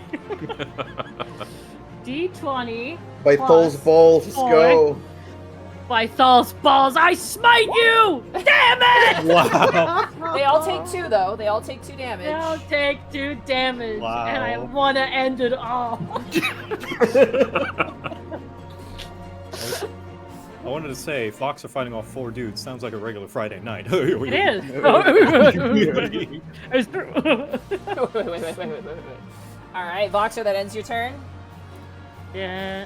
You watch as the Almalja are like looking kind of nervous now, but they're still like fierce. They still want to fight, but you're definitely holding their attention. Good. You're keeping them from your allies, because some of them are eyeballing Victor right now, like, ooh, I want to punch him, but then they're like, oh, I gotta deal with the stupid Cure instead. Yeah, I get that a lot. That brings us to Sammie. Sammie's just going to look at the Amalja and be like, if it's flames, huh? If it's flames, huh? Second ability, transpose, intro umbral fire. I will cast fire Okay, 1 fire against 1. this Amalja in front of me. You got it. So that's gonna be roll 1d20 plus 5. Basic. 7 So they take 3 points of damage. plus d6 because of the umbral fire. You know, you did. Oh no, it does it after the fact. Oh wait, so it does plus d6. Okay, yeah. Oof. Yeah. Very nice. And this gives me consecutive invocation. I like to imagine, will Sammie, you like, you're in the water and you just tap the leg of the Almalja who's fighting Voxer, and the Almalja looks down at you and you just, like, blast him in the face with fire. And he's like, "Ow, that kind of hurt." And then I just throw a second with fire 2 Fire 2, on top you of got me. it. Go and roll the d20 plus 5. There goes all my mana. Roll 1d20 plus 5. Oh my god! Wow. I am mad. Oh my Natural 20, god. baby. Wow. Holy Okay. shit. Okay, so that's gonna be 3 damage to everybody. 1 second, let me just quickly do that first. Yes. Do your thing. So let's do da-da-da. And then that's gonna bring this down to that. And then go ahead and roll 2d6 because of the crit. It increases all my damage dice, so that will be 4d6 Oh yeah, because of the 4d6, umbral yes, fire. that's right. Yep. Yep. 4d6 on everybody that is currently harrying Voxer. DPS or DPSing? 11. 11. There is Voxer, as you're standing and fighting, you're standing in like ankle deep water, right? Yeah. And Yeah. suddenly it feels like you're standing in the middle of the Thanalan desert as your legs are completely dry. For a brief moment, just heat emanates. The guy you blasted in front of you, Sammie, falls onto the ground, scorched and burnt. The rest remain standing, still fighting, but they are bleeding out heavily and are barely holding on. You That pray is to awesome. Ifrit, I'm gonna blitz it. And that's gonna be the Sammie's turn. Oh wait, no, hold on. Not gonna use transpose again. That was my primary ability, that was my secondary ability. I already used that. I can move. Can move. You can also focus if you want another secondary. I cannot because I don't have any mana left. Oof. Yeah, you've already used It- Lucid Dreaming too. Yeah. Even if I were to use it, I could not Don't recover forget because you of have a fire. potion. You have a potion if you want the ether. But No, they give it to Victor me. has that. oh, Victor has it. That's right. Never mind. Lol. Lol, How's it going over lol, there even. with that lol Mao? Hello, my arrow. I will get some distance. Okay. Run with your little Lullafell legs. As the water replaces the missing water, you run and splash over towards the rock. Alright, that brings My us to the enemy's turn. The 3 remaining Almalja, this guy's gonna swoosh on over here. They are gonna just, in their death throes, try and take you out, Voxer. Yup. First swing. Are you ramparting? No, you're not. You did Berserk. No, I did Berserk, yes. Okay. First one is a base hit, so 4 damage. Okay. Number 2, that is going to be a 9 against your physical defense. So that's just going to be 4.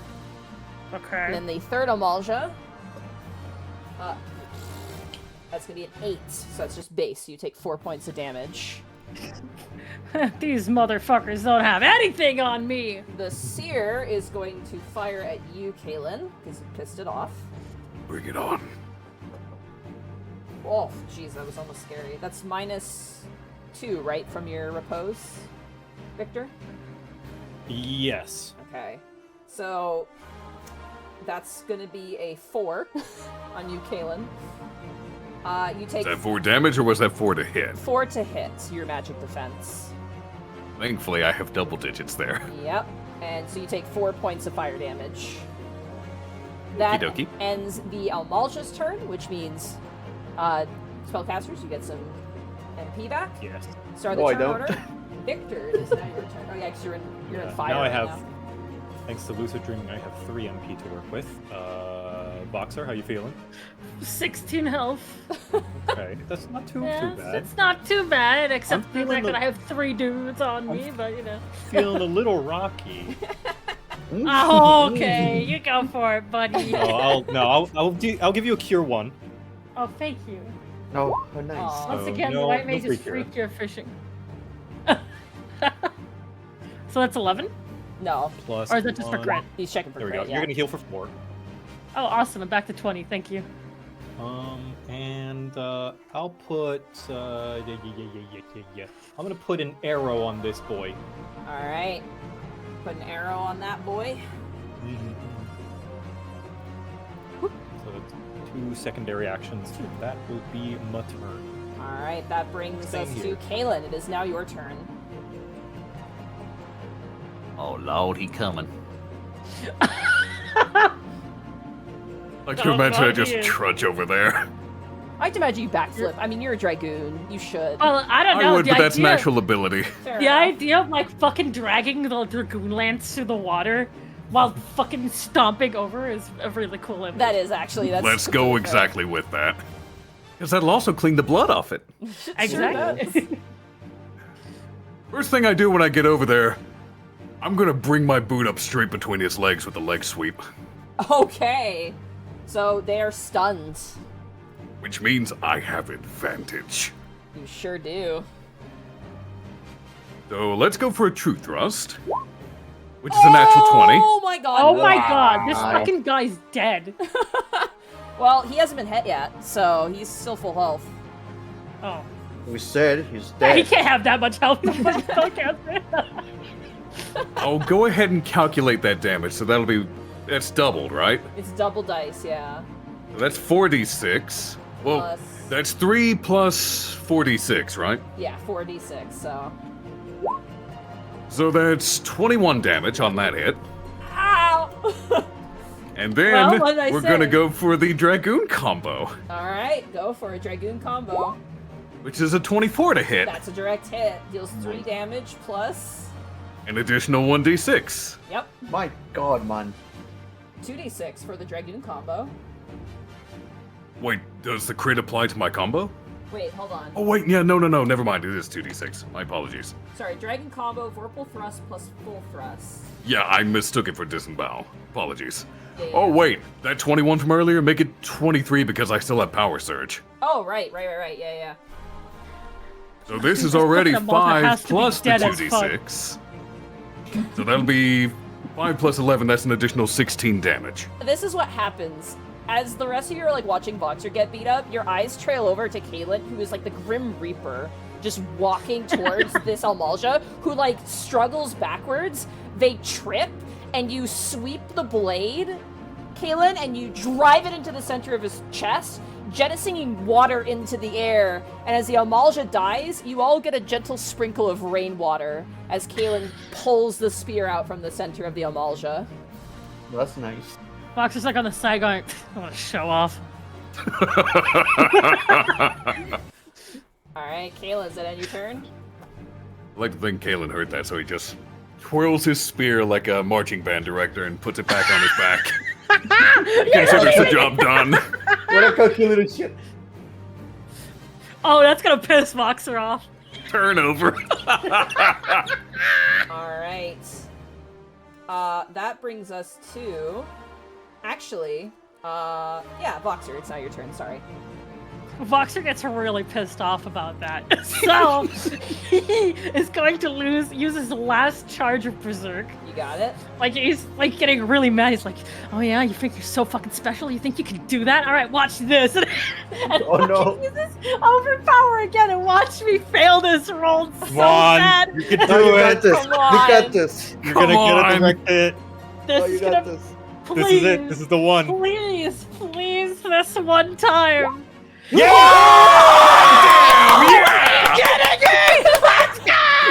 Let's go! The redemption arc!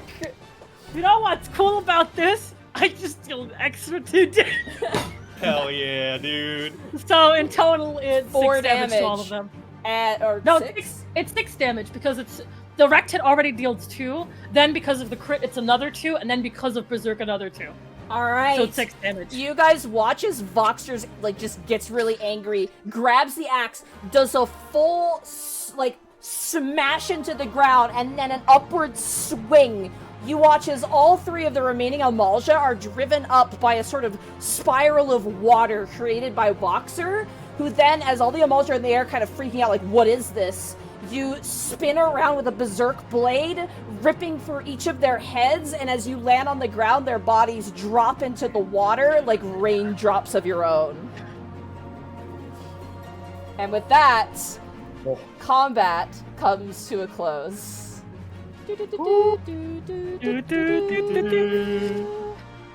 Not a better time to have crit. That was perfect. Voxer Narrative. just fucking swings the axe to get the blood off and just puts it down in the water. Wait, As- Can do that too. As this was the music that was playing before, so don't Oh. stress too hard. As the 4 of you kind of tend to your wounds and catch your breath, you look forward to the darkened cave ahead. What dare lies within the depths of these caverns? You've ascertained a drake, but there has to be more Amalja. And as you steer yourselves, cleaning your blades, readying yourselves for battle, that is where we're going to end this chapter for today. Yeah. Oh, what an epic Big good end! Bear. I Holy love this so much. fuck! Thank you so much for this working out at the end. I'm praying to every god I can right now. Oh, good Never- session, everybody. Never has there ever been a more narratively fitting crit. I was True. like, when that happened, I'm like, that's the last roll of the game. That's amazing. Like, I can't even Redemption. write that, man. It's so good. Oh. Well, that was fun. This was a blast, guys. This was really, really Yeah. fun. Like, legitimately. Voxer only does well when provoked. God. Oh, this is awesome. This is so much fun. This system's great. I'd love to keep going, but I know you have to go, Shen, so we don't want to keep you.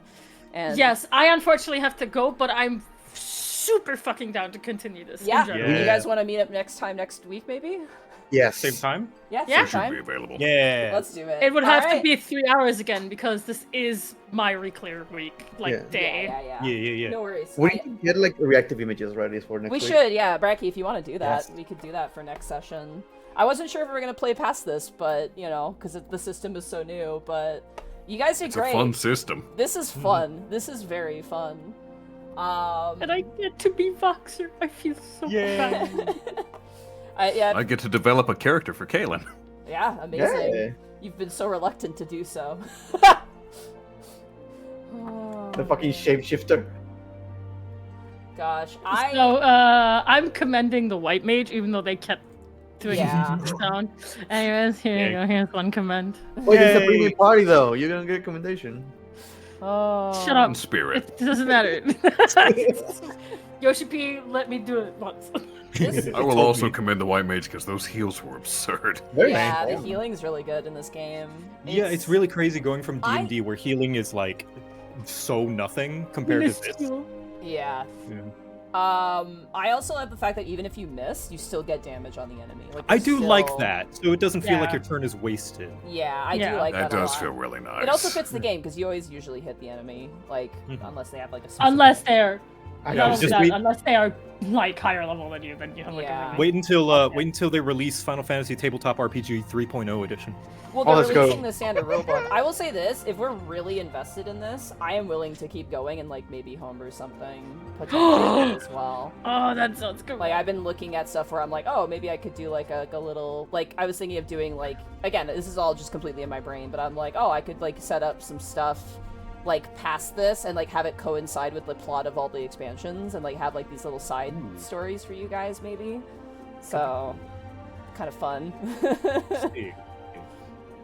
So again, no promises because it depends. Because obviously, like Tuesdays are like my work week. But honestly, the 4 p.m. start time is perfect because I usually like would work in the evening for Unexpectables anyway. But this is so much fun. Like this is a blast, and I really like the system. I cannot wait to get my grubby little paws on the big, like the main standard rulebook, because that's gonna be really, I think, when this game is gonna open up and be really, really awesome. I mean, the only difficult thing, and is just like it's just resources right now. Like this game is so new. To give you an idea, I tried to find somebody else playing this, couldn't find anything because it's all unboxing streams. That's all there is. Tabletop RPG, which is why and I thank you guys for letting me record this because I'm like, man, I really want to have it where like you can see, what the game is actually like, right? So I we probably made mistakes. I guarantee it. I actually did make a mistake at one point. I did forget to apply it. I forgot to apply the dot at the end of the turn. So that was my fault. But, in the end, it didn't matter. We had a cool kind of epic finish, which is great. I know I made a mistake that I used mana to use my thunder after having the thing when I shouldn't have because it cost us 0. Yeah. So there's gonna be a that little... very first crit jump I had in the first battle, that should have been 8d6 plus 3 plus 2 plus 2. Christ. Great. Oh well. We'll know for next time, though. Yep. Yeah. It was fun. I love the fact, because, 14 is great, but it's really cool to have more cinematic fights and, there's going to be a lot more freedom. It's a little less, games are restricted, but that's not their fault. It's just the way they're going to be. But, I love the opportunity to roleplay in this world. That's gonna be the really cool part, I think, honestly. And I can't say anything, but the actual Pruitt module has some really cool things that are happening in it, and I'm like, oh my god, I love this. And I can tell Momori how much I love her. Yeah, I love that she's the first character. I'm like, of course it's Momori. Bracky's gonna be so thrilled. But she's great. Oh man, I can't say anything, but I'm gonna keep reading ahead and I'm gonna do some more homework. Because it gets really cool.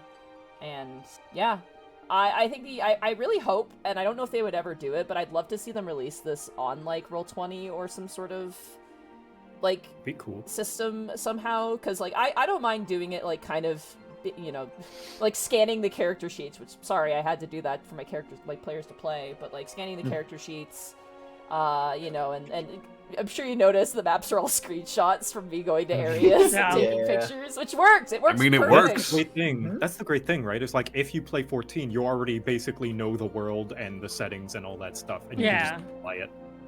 If you ever have to show us a map, just open the map in game. Yeah. I mean, it's really funny because while we were doing this, fucking Bracky, me and Joe are already in Yeah. Oh, that's so great. We're immersed. Unfortunately, I can't run the game and do it at the same time. Don't worry. But that's that was for us. That was just for us.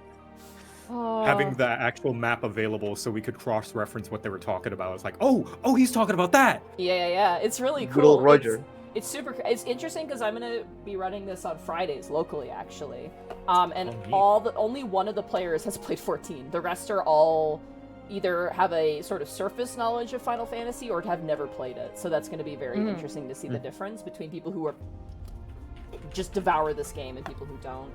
But thank you guys so much for joining me. Thanks so much for being willing to make the time for this, because this was this was so much fun. I have a giant smile on my face right now. I'm so happy. Running this. Yeah. Honestly, I've been nervous about doing new systems, but this made me feel really good and really comfortable, honestly. And you guys were fantastic players. You were really patient. You asked really good questions. Patience. She's not in this game. Patience. Well, she might be. You never know. I will not. Oh. I will not self-insert to destroy your fun, but I may self-insert a little bit for my own things, of course.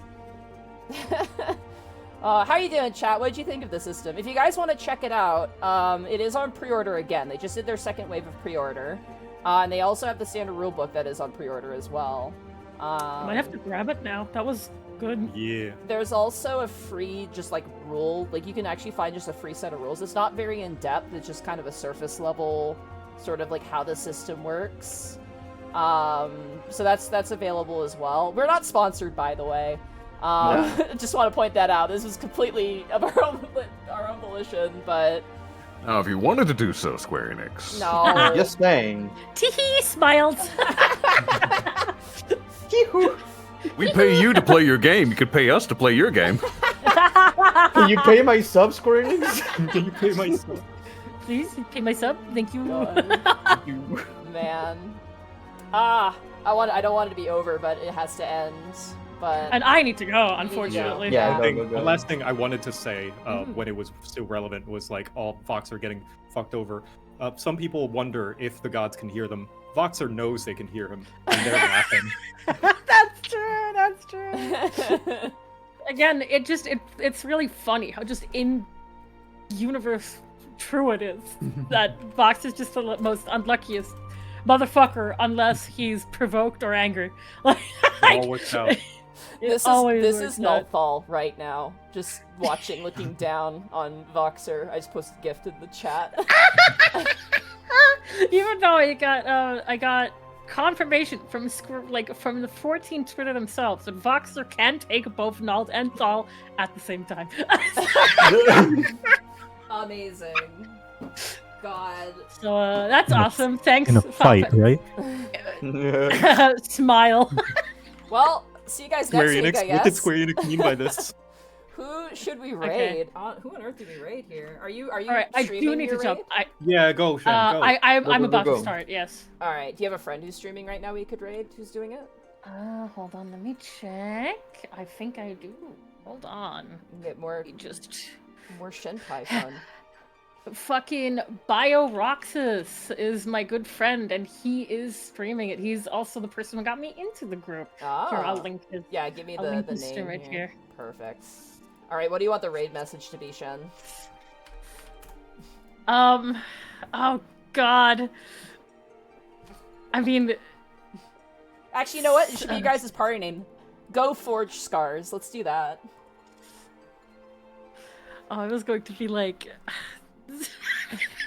Yeah. Sacrifice for the bars, but that's like kind of so mean because he's died every single time we cleared. Oh man. Let's do Go Forgescars. Just keep it Yes, simple. yeah. All right. Once I see Yeah. Go Forgescars, I see Forgescars, but I need Go Forgescars. Oh my god, that's gonna be a tongue twister. Oh, you're about to tongue twist into I four really scars. am. All right, 4 scores and 20 years ago. All right. Take care, everybody. See you guys next week, and see you guys Thursday for Dungeon of the Mad Mage. Ooh. All right. Goodbye. Bye. Bye.